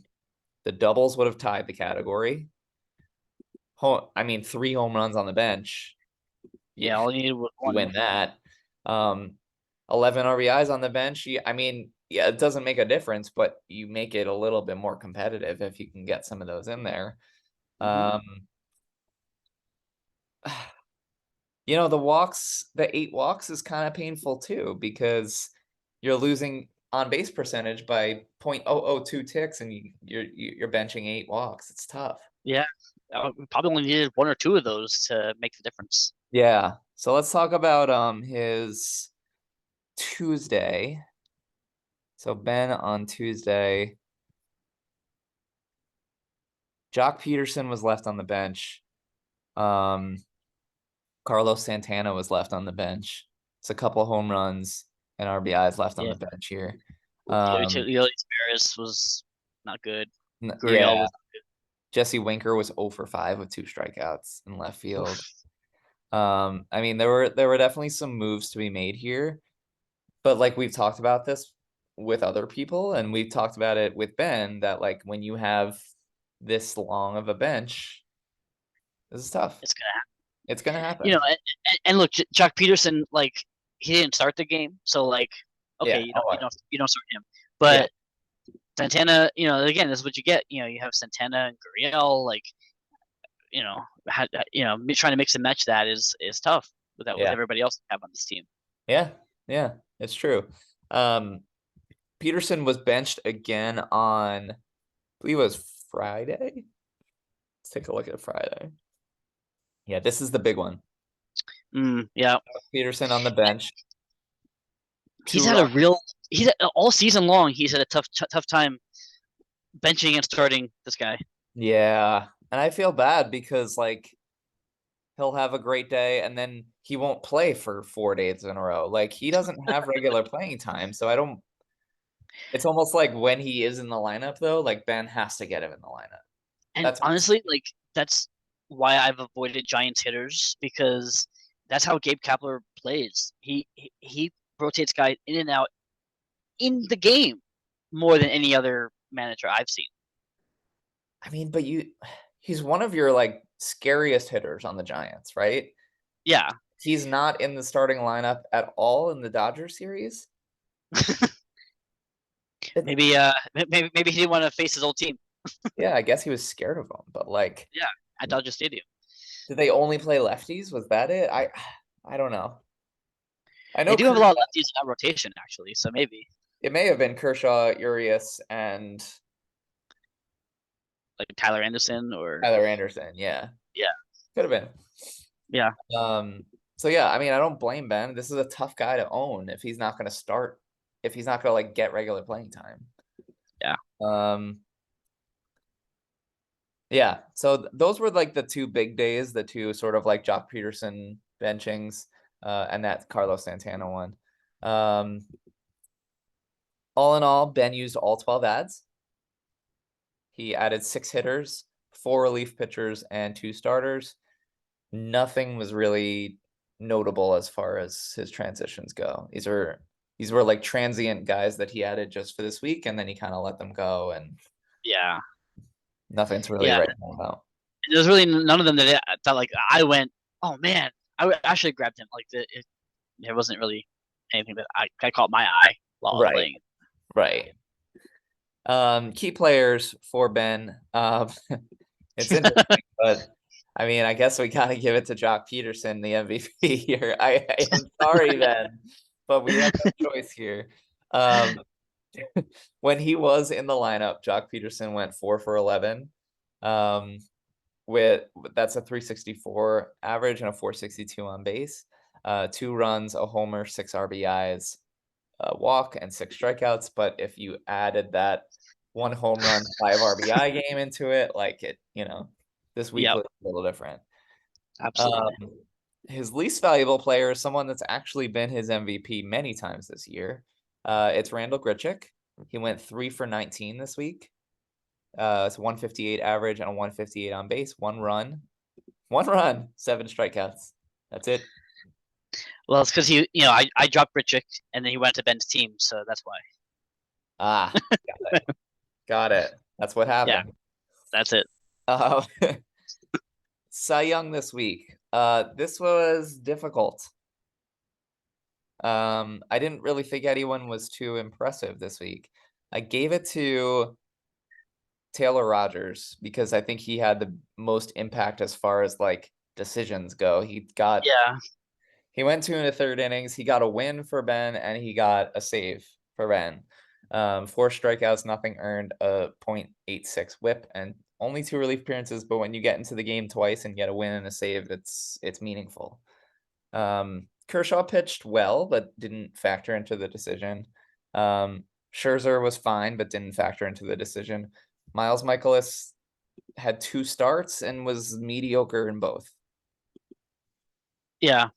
I mean, yeah, and that's the extent of his starters, Yeah. So which is and then his closers, it's Kimbrel and Jansen, and I guess Rogers. I don't And know. then I think Devin Williams really is the closer, though. yeah, so Jonathan Hernandez actually Hernandez blew this save on against Boston. That was that really bad outing. And I think I dropped Leclerc like either that day or the day after, and I was like, I really shouldn't do this because that game probably solidifies Leclerc as the closer of Texas, whatever that's worth. Oof. But I did anyway. Yeah. I mean, yeah, no, I don't blame you. Like nothing is ever set in stone in Texas. It's always up in the air. Yeah. Oh, I guess he does have Tanner Scott too as a closer. Okay. Again, So for a poor team, but for a poor team. And Scherzer just hit the IL. Yeah. Which his left side is fatigued. So, my left side is tired too, but like, come on. Yeah, but I'm gonna pitch. Yeah, you're in a pennant race. Let's go. Yeah. Ben's Cy Yuck this week. There were a few options here. I tend to lean towards the starters if we're gonna give it to a Cy Yuck. Sure. So I gave it to Tucker Davidson, who pitched 6 1/3 innings, a loss, 2 home runs, 2 walks, 4 strikeouts, a 9.95 ERA, and 1.42 WHIP. I believe that was 1 start. Yes, it was against Houston. Yeah. That was like an interesting decision. I mean, I guess maybe he saw that he was gonna easily win ERA. Yeah. So even if this guy gets blown up by Houston, it wouldn't really matter in the ERA category. Yeah, very true.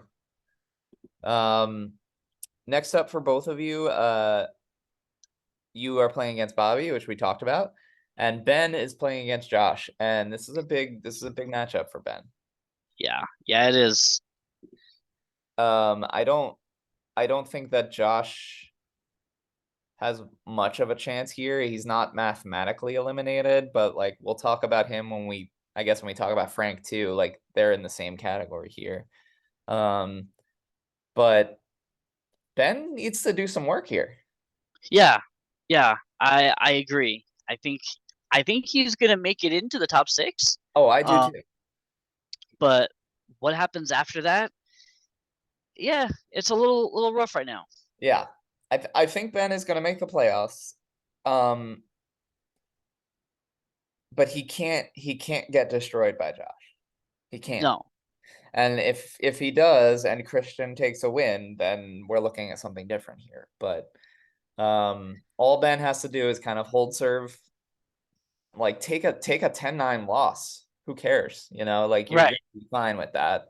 However, Christian is playing Matt Losey, and we'll get to that as well. Okay. Yeah. But if I help him out and beat Ari this week, it also helps Ben. So we'll see from both directions if he can pull something off here. Yep. Good luck to you, Ben. Like I said, love you. Yes. Thanks for a Good great luck, week. man. Yep. It was a great matchup. Absolutely. Yeah. All right. Shall we move on? Yeah. And we just mentioned both of these guys' names in one swing. It's going to be Josh taking on Christian Wood. Where are we? Oh, this ended up in an 8-8 tie, which is fascinating. Considering where both these guys are in the standings and how important every win is for these guys, and neither of them got one. Yep. Close categories here. Start with Christian. Christian won by 3 RBIs, an error, .003 on the on base, 4 innings pitched, and a walk given up by a pitcher. Josh wins by 2 doubles, a steal, .004 on the average, which I thought was interesting. Yeah. A loss and 3 homers given up by a pitcher. They tied in triples with 0. Home runs by a batter, walks by a batter, wins, and relief appearances. Oh my god. Like, yeah. So the score was tied. So many categories were tied. This was as close of a matchup as you can get. It was wild. On Christian's bench, he goes 9 for 45, which is a nice even 200. Okay. 9 runs, 3 doubles, a steal, 6 walks, and 15 strikeouts. Yeah, the runs would have tied the category, but he would have had to get everyone in, so that's tough. But the 3 doubles would have flipped the category. Again, tough. There were 2 on Sunday that would have tied the category, so like maybe you try and get those in. At this point, I mean anything you do. The steal would have tied the category, and 6 walks would have won the category. He only needed 1 because they tied in walks. So like, right. I mean, if we look at Sunday, because Sunday was a double and a walk, from where was it? Oh, we're looking at Christian. David Peralta. David Peralta got 2 doubles. Interesting. Yeah, that's what it was. But again, like, where are you putting him? I mean, Dallas Garcia, I guess, but like he's been hot. Josh Naylor, you could move around.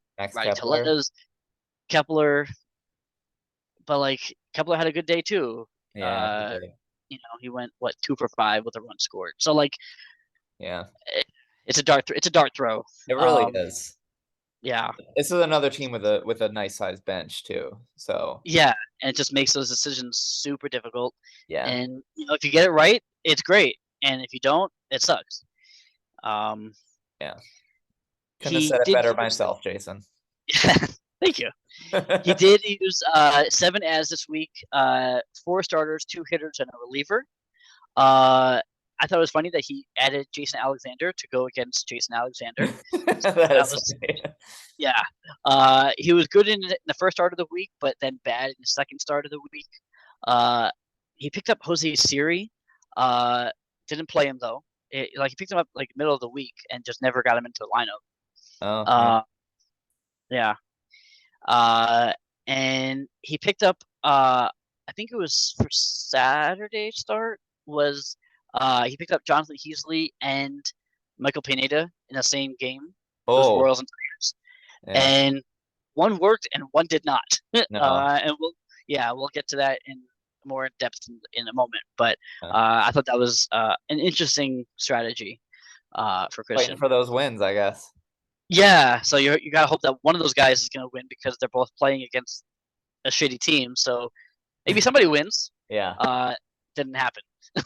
Nope. For his key players, his MVP, you know, he only hit 220 this week, so it was a little tough. I gave it to Bryce Harper, who didn't do. It wasn't bad. 333 with a 462 on base, 3 runs, 2 doubles, 2 RBIs, 5 walks, and 4 strikeouts. Yeah, I think you have to. Yeah, I mean, not exactly the Harper line you're looking for, like where are the home runs and the RBIs, but you'll take that. Yeah. Yeah, his least valuable player, you mentioned Max Kepler. He added him at the beginning of the week, and he just wasn't good whenever he got into the lineup. Overall, he hit 143 with 250 on base, 3 runs, 2 walks, and strikeout. It's kind of nothing. Yeah. Like Peralta was bad when he got into the lineup. If he gotten him in when he was good, it would have been a completely different matchup. Yeah. So it was just tough. For his pitching side, his Cy Young, again, this was kind of tough. He had a kind of high ERA. You can give it to Jonathan Beasley. He did pick him up for that 7-inning start. He did get the win. He got the win. Yep. Give up a homer, 2 walks, and 2 strikeouts. So yeah, there's your guy. 2.57 ERA and 1.43 WHIP. But his Cy Young is going to be the opposite side of that start, and his namesake for his team, Michael Pineda, 4 innings, a loss, 2 homers, 2 walks, 3 strikeouts, 11.25 ERA, and a 2 WHIP. And then he was DFA'd by the Tigers. So there goes Michael Pineda's life. His entire life gone. Yeah, I mean, you can't cut it with the Tigers. I don't know what you're doing next, so good luck to you. Yeah, if you're losing 10-0 to the Guardians and 12-2 to the Royals, I don't think you need to be a major leaguer anymore. Yeah, I think we've seen the best of Michael Pineda. Yeah. Going on to Josh. On his bench, he went 9 for 42, which is a good 214. 4 runs, 4 doubles, 2 homers, 10 RBIs, a walk, 10 strikeouts, and 2 errors. Obviously, the home runs, he only needed 1 of them. They both came on the same day, and that was on Tuesday. Nick Gordon and Christopher Morel. Yeah. Wow. That would have done some things. What a rough day. Yeah, because all you needed to do was start one of those guys, and you flip home runs, RBIs, maybe even on base percentage, probably. Yikes. Yeah. And again, here he is, on life support here, and needs every win he could get, and just was not in the cards. He only used 1 ad, and that was for Alek Thomas, who really didn't do much for the week. I don't think. I don't even see him. He's currently sitting in his utility spot, and he didn't do a whole lot for the week. One run and a double. He added him on the first, and that was it. He did drop Morel. I thought it was interesting the day after he benched that big day. Yeah. So that must have not felt good. I mean, he hasn't been good anyway, so it's not a huge loss, but it's just funny how that worked out. Yeah. For his key players, we're going to hit Manny Machado, 320 average, 346 on base, 4 runs, 2 doubles, 2 homers, 7 RBIs, a walk, 7 strikeouts. I did want to highlight Alex Verdugo's 9 runs. Oh, wow. And those 9 runs made a difference. But the numbers, I mean, he struck out 11 times. The numbers definitely go for Machado. Yeah. His least valuable player, there was a few guys on this team that he also didn't hit very well. George Springer hit 091 with a 167, 1 run, a steal, which was the difference. Yeah, that was the difference in that category. But otherwise, he really didn't do nothing.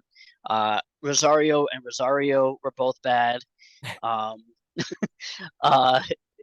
Jonah Heim was bad. So he had a lot of bad hitters this week. Gleyber Torres was horrible. Gleyber Torres was terrible.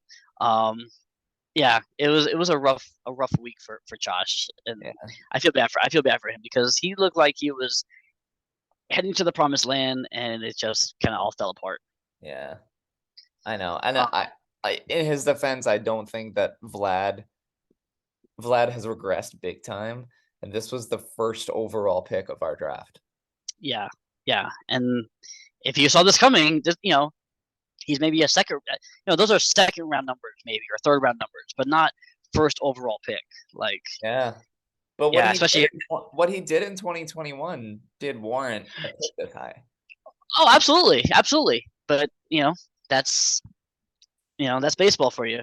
You know, That is guys, baseball. guys, top of the world one year, and the very next year he's in the middle of the pack. Yep. Onto his pitching, which also wasn't great. But his Cy Young, I'm giving it to where are you, Alex Cobb. 7 innings, a win, 1 walk, 7 strikeouts, nothing earned in a .57 WHIP. That came against the Phillies in a clobbering of the Phillies. So like, that was just a good game for the Giants and a good start for Alex Cobb. Yeah. It really didn't have many alternatives. So Freddie Peralta was okay. Charlie Morton was okay. Ian Wainwright didn't pitch well. So, which leads us to his Cy Young. It's tough again. Diego Castillo came in 2 times and gave up runs both times. Uh-huh. 1 inning, 2/3, a walk, 10.80 ERA, and a 2.40 WHIP. No strikeouts, no saves, no nothing else. So that's pretty bad. Obviously Giolito has been. It was a weird week for Giolito actually. Like he pitched really well against Baltimore, and then was terrible against Kansas City, and then was bad against Minnesota. Like it was just a weird time. Lucas Giolito is having weird season. Yeah. And wait, you look at Josh's staff overall, and like I feel like on paper it's not bad. But No. like Giolito and Freddie Peralta were both awesome last year. Charlie Morton was great last year. Wainwright was great last year. Yep. It's just been a weird year for his staff. Reed Detmers also gets consideration for Cy Young, but that was against Houston. A start that he's pitched well against Houston before. Yeah. But maybe you don't start him. Especially I don't know how close ERA was. He won an ERA, but I don't know. That's a tough call. Yeah, it is.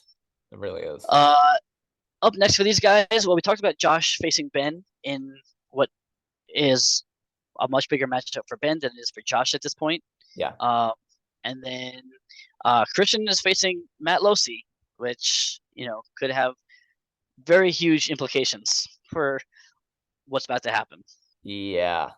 As of right now, Matt Losey holds a 10-8 lead, but obviously it means nothing right now on a Wednesday. But yeah, Christian needs a blowout here. If he can get like a 16-4 or a 15-5, like he's got a shot. He's got a shot over Ari or over Ben, either one of them. And this is the guy to do it against. Like this is the guy. This is Christian. This is your chance right now. Do it. Do it. Prove to us that you, in your rookie year, are going to make the playoffs. Yeah. Do it. We'll see. Yeah. We shall see. Yeah, and Josh, he kind of just fell. I mean, he's sitting in 9th place right now. Like, I don't think he's mathematically out of it, but I don't think that there's really much of a hope. Have you talked to him at all, or? No, I haven't. Not about this. I think that he probably doesn't want to talk about this, to be honest. Yeah, I wouldn't blame him. I would not blame him. Yeah. Tough. It is. But 9th place or 10, whatever he ends up in, it's he had a good season. Yeah. He'll be back. All right. Let's flip over to our next matchup, and that is going to be Brian Lebo taking a 9-8 win over Frank Bucco. This is an interesting matchup because these are two teams who definitely had playoff aspirations, and they end up with a 9-8 score, which kind of tells you, I think, a little bit about their seasons. Yeah, and like Frank's aspirations were really like prominent a week ago. Like he was right there a week ago. And he did everything right this year. Like we talked about how much improved he was with his roster management and his not making rash decisions. Yep. And it still didn't really work out for him. Yeah, I mean, it's worked out better, I think. Yes. Yeah. It's definitely worked out better, and I think he's proven to himself that he doesn't have to play that game of, like, "Let me always fix my team." He doesn't have to do that. It's a Yeah. marathon where you can trust the players that you drafted and the players that you own and added and just let them play. Yeah. Yeah. And he did a great job. I just hope that he carries that over for next year Yeah, and can make it, make it work yeah. I better think than he this year. will. Yeah, I think he For close categories, for Brian, he wins by 2 runs, a double, 2 RBIs, 2 home runs given up by a pitcher, and 2 walks given up by a pitcher. A lot of close categories there. A whole bunch of 2s. yeah, a lot of Uh, yeah, a lot of 2s for Brian Lebo. Frank wins by a loss.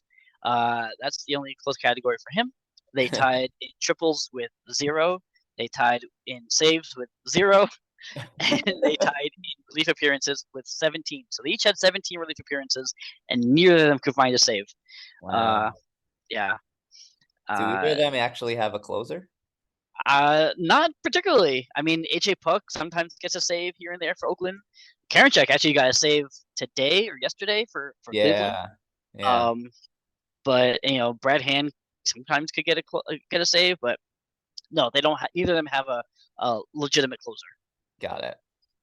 For Lebo on his bench, he went 1 for 10, which is a nice 100 average. 1 run, 2 RBIs, a steal, 5 walks, and 6 strikeouts and an error. The walks obviously hurt because all you need is 1 to untie that category. Yep. There were 3 on Sunday. I think Sunday was Bellinger. Yeah, Bellinger was on the bench, didn't get a hit, but he walked 3 times, stole a base, drove in a run, Oh, and scored a run. wow. All the things Yeah, needed. yeah. So like that's your bench right there, but like I don't blame him for benching Bellinger. He's been awful. Like he's Yeah, borderline droppable, and so yeah, you're benching him over. Even AJ Pollock had a better day, hits wise, but yeah, Bellinger just had the stats he needed. So right. um, here's as used 11, 2 hitters, 2 starters, and 7 relievers.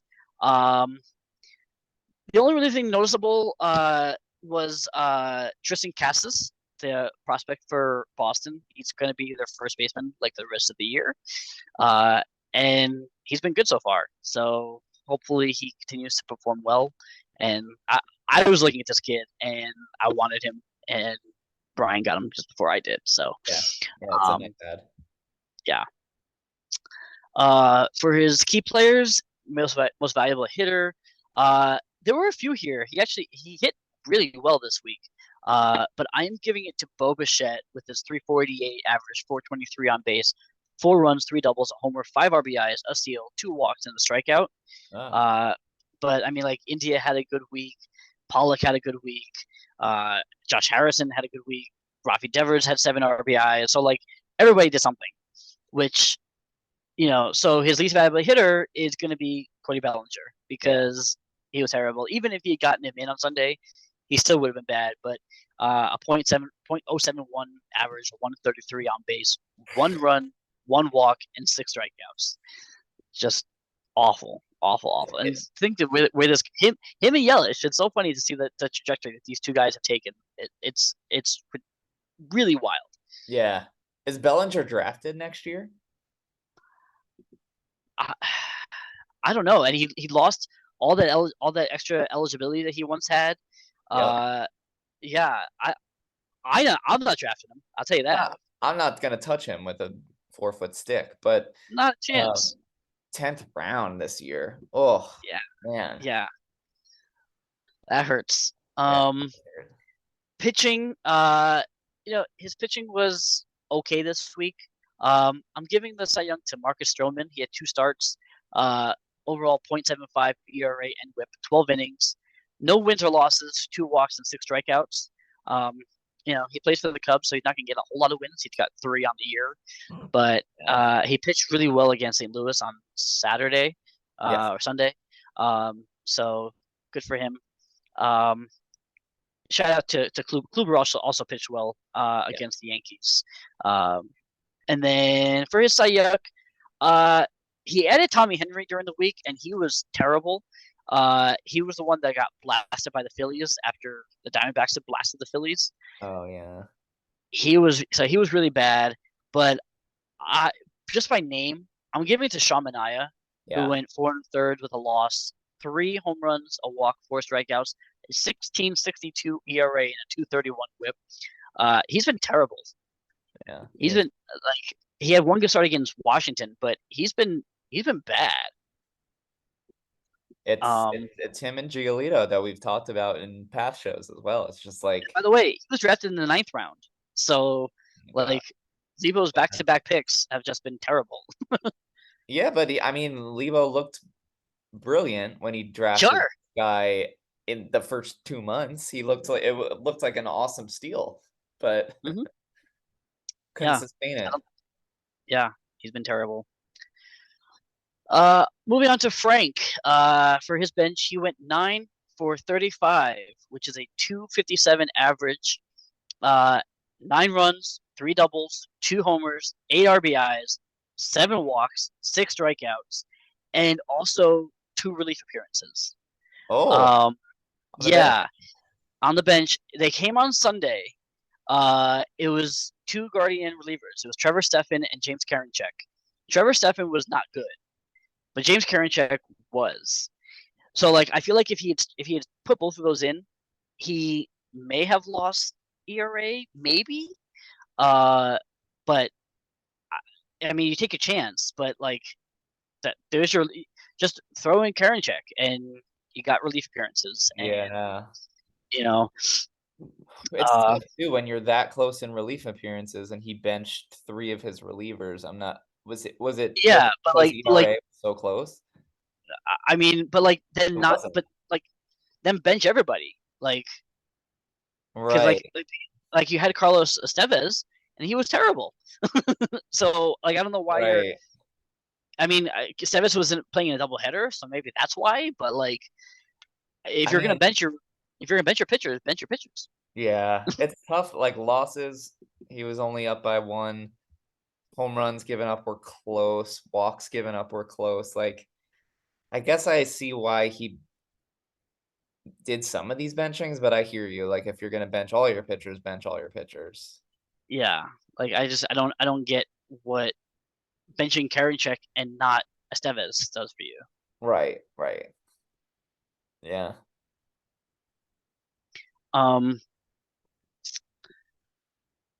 Also, so like the 9 runs would have flipped the category. The 3 doubles would have flipped the category. The 8 RBIs would have flipped the category. The 7 walks would have won the category. Like all you needed was one of those that was tied. There was a lot left on the bench here. Sunday, also, he benched Will Smith. I don't know what you're doing benching Will Smith. Like, if he's in the Dodgers lineup, you start him. I don't know why you don't do that. Like for Christian Vasquez. Like, yeah. Was it a matchup specific? Was that the Manaea? I don't know. I don't know, but I feel like Will Smith is as pretty close to matchup proof. Like, agreed. I mean, over Christian Vasquez. Like, I don't know what I'd love to know what that thinking was. You'll like this.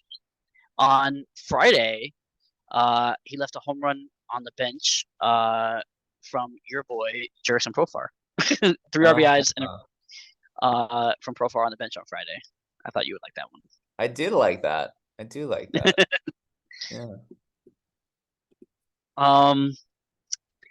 For his ads this week, he used 9, 2 hitters, 3 starters, and 4 relievers. Spencer Watkins was awful. Garrett Mitchell, this kid on the Brewers, he homered the day he added him. Otherwise, nothing really to write home about for his ads. His key players, his MVP is going to be Michael Harris II, because this kid just does not stop hitting. A 4.55 average, 4.78 on base, 4 runs, 2 doubles, 2 homers, 5 RBIs, a steal, a walk, and 3 strikeouts. I feel like that's like his line every week now. Yeah. Yeah, it is. And Frank's got this like core of the Braves here now. Uh-huh. I mean, it's not Yep. surprising, but he's got 4 of them on his starting roster. And the only reason he doesn't have Matt Olson is because of you. Sorry about it, Frank. No, you're not. His least valuable player is going to go to Andrew Vaughn, who hit a buck 90, 261 on base, 2 runs, a double, a homer, 2 RBIs, a walk, and 6 strikeouts. He Profar wasn't good, obviously, when he got him into the lineup, but Vaughn just was not good. Vasquez was not good. Will Smith was bad for the week, except he did get him 2 home runs and 6 RBIs. So, I don't know why you're benching him. Yeah, you got to play that guy. Yeah. His Cy Young is, of course, going to be his namesake here, Dylan Cease. Oh yeah, the start. Yeah. Yeah. Oh yeah. Yeah. The near no hitter. He took he had like 8 2/3 no hitter. Yeah. 9 wins, 9 innings, a win, nothing earned, 2 walks, 7 strikeouts, and a .33 WHIP. Yeah, I was watching that and I was watching the Mets and I had to turn on that game to see if he could clinch it, and he did not. So sorry, Frank. Yeah. Yeah. And shout out to Trevor Rogers. He picked him up and stashed him, and he came back and had a good start. 6 innings, a walk, and 5 strikeouts. So yeah, nice. Good. Yeah. Good for him. His Cy Young is definitely Corbin Burns. He has been not good lately. 2 starts, 11 2/3 innings, 3 walks, 3 homers, 4 walks, 10 strikeouts, a 7.71 ERA, and a 1.63 WHIP. There were guys with higher ERAs, but when you think of Corbin Burns, that's not what you're expecting from him. And his last 4 starts have been bad from Corbin Burns standpoint. So yeah. It's bizarre. I'm selfish when I think about things like this, but Frank and I had discussed a Mike Trout for Corbin Burns potential deal, like blockbuster, right before the trade deadline. And we settled on something smaller with the Logan Gilbert for the Jerkson Profar deal. Right. Honestly, at this point in the stretch run, Gilbert's been great the past couple weeks. And I'm happier with Gilbert right now than I would have been with Burns, at least at this point.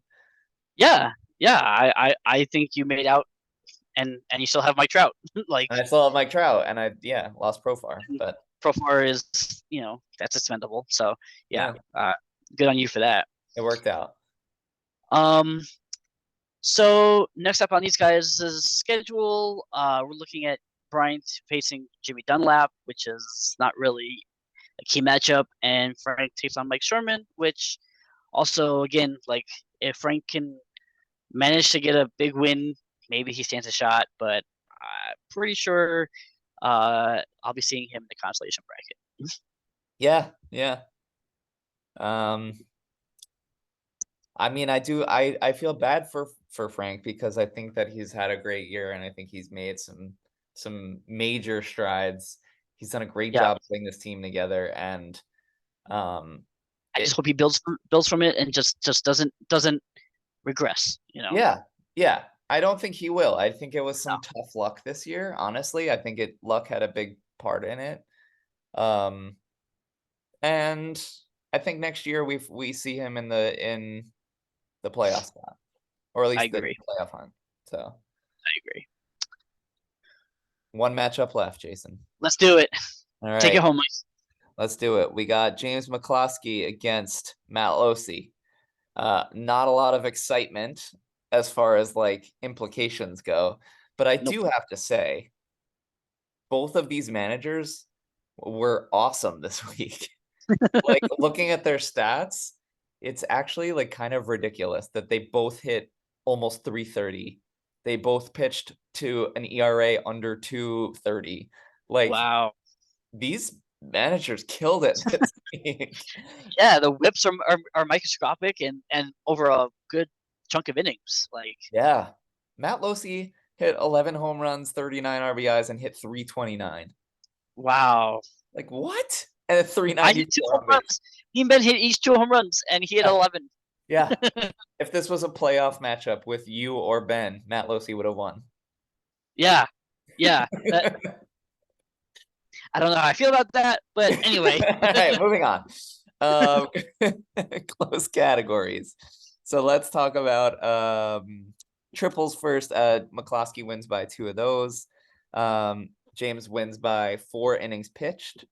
He wins by 2 saves, 3 home runs given up by a pitcher, and 6 strikeouts by a pitcher. Losey wins by 2 strikeouts by a batter. He wins by 0.001 batting average. Like, wow. Dude, who's gonna hit 328 and lose batting average? I mean, and have a 389 on base and lose on base. And lose on base. Yeah. That is painful. I am sorry, hurts. James Mccloskey. I'm sorry. So 0.005 on base percentage for Matt, and then 4 walks by a pitcher, and he also wins by the 2 relief appearances. They tied in doubles with 14 and walks by a batter with 19. Mccloskey on his bench goes 7 for 23 with 3 runs, 2 RBIs, 3 walks, 8 strikeouts, and an error. Nothing plays except the 3 walks, which would have won the category. Yeah, and only needed 1. Looks like he had 2 on the bench on Sunday. Yeah, and he had I think he had a big day on Wednesday on his bench as well. Yeah. Yeah, that Alec Baum had a really nice day, and he was on the bench on that day. Let's see, where was I? James Mccloskey used 0 ads this week. I guess that's notable. So of all of those ads, none of them were notable. Okay, good.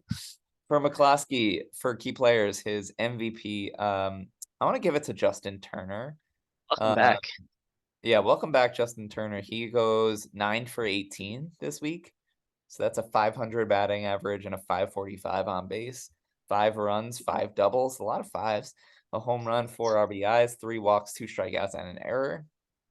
Well done, Justin Turner. Yeah. And hats off to Trevor Story, who also hit over 500. I couldn't really decide on the Justin Turner with his 5 doubles was pretty nice, so I just decided to go with him. For his least valuable player, we're going to go with Robbie Grossman, who was gross, man. Man, that's gross. That's just gross, man. 1 for 13. So he wasn't in the lineup every day, but when he was, he did nothing.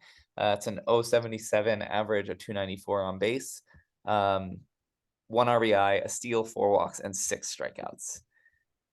On the pitching side, and good job picking up my boy Riley Green. Yeah, he's been hot. He has been hot.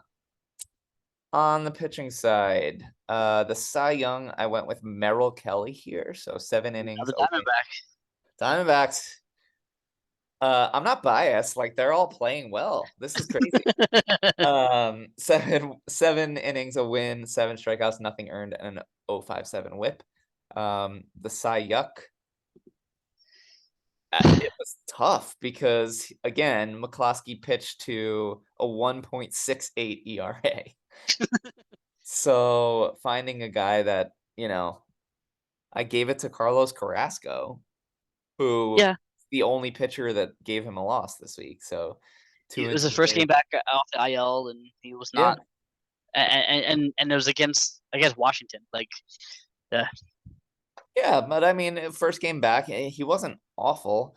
But I do have to say he actually was worse than the numbers show here.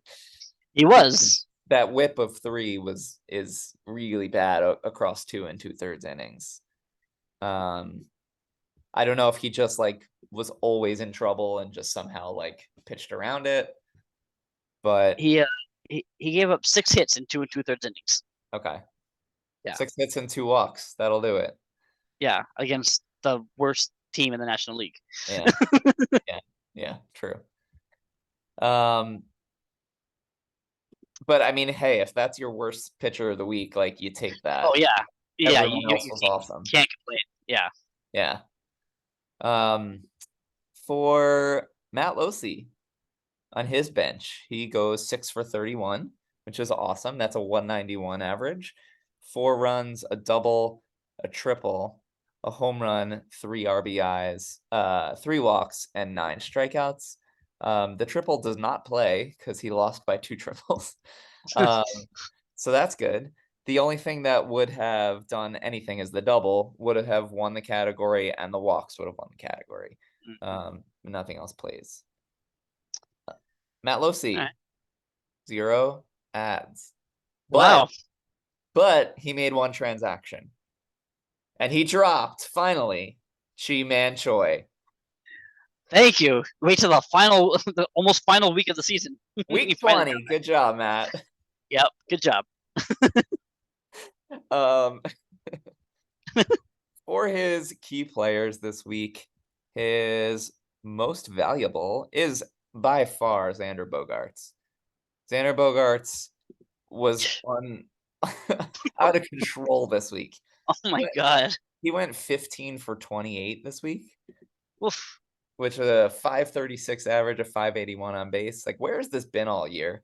Right. 8 runs, 5 doubles, a homer, 9 RBIs, a steal, 3 walks, 2 strikeouts, and an error. This is what you were drafted for, Xander. Yeah. I mean, his average is great, but like, I feel like he hasn't had a week like this in a very long time. Right. And what was it? He was a second round pick. So like, second round pick. Yeah. Yeah. Like, I mean, the 315 is nice, but 12 home runs, 63 RBIs is no 6 round. Maybe. Yeah. His least valuable player we will give to another guy on the Red Sox. We will give it to Tommy Pham, who goes 7 for 30. And like I said, Matt Losey batted 329 this week. So finding a least valuable player was not easy. Tommy Pham, 7 for 30, a 233 average, 343 on base, 5 runs, an RBI, 3 walks, 9 strikeouts. Not a lot of counting stats to write home about here, and he struck out a lot. On the pitching side, Matt Losey's Cy Young is a player that I gave him.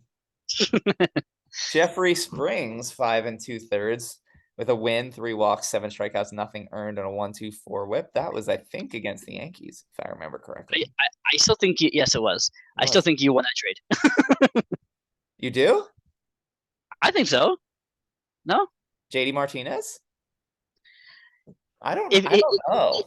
If JD Martinez heats up for you while you're in the playoffs, that he doesn't have a starting spot for me on my roster.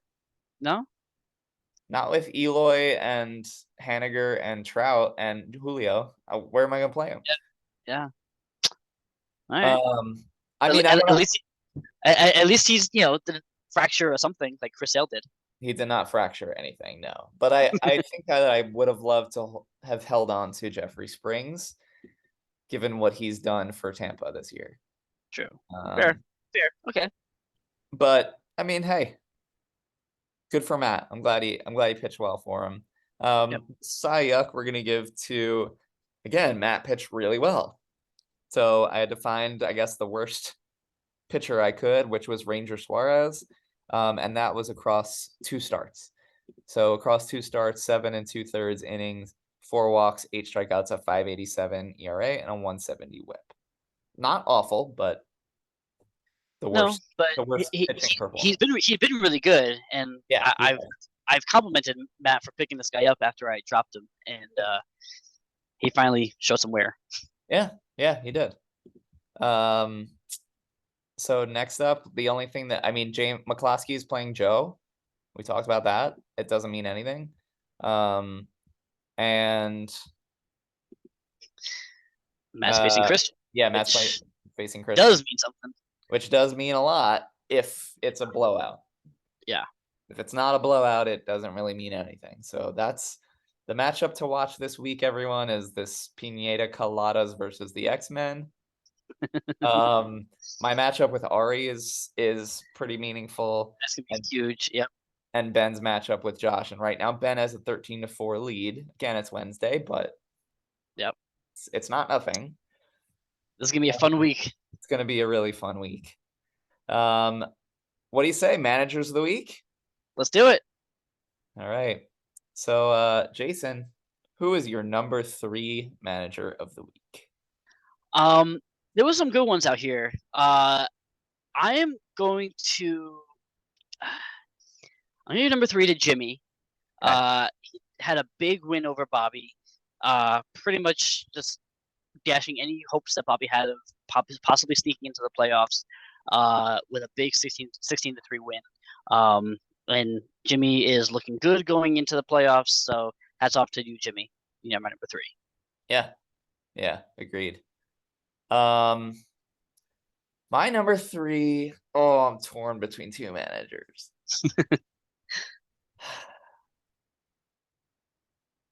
I gotta give it to you, Jason. 11-9 victory over the defending champ.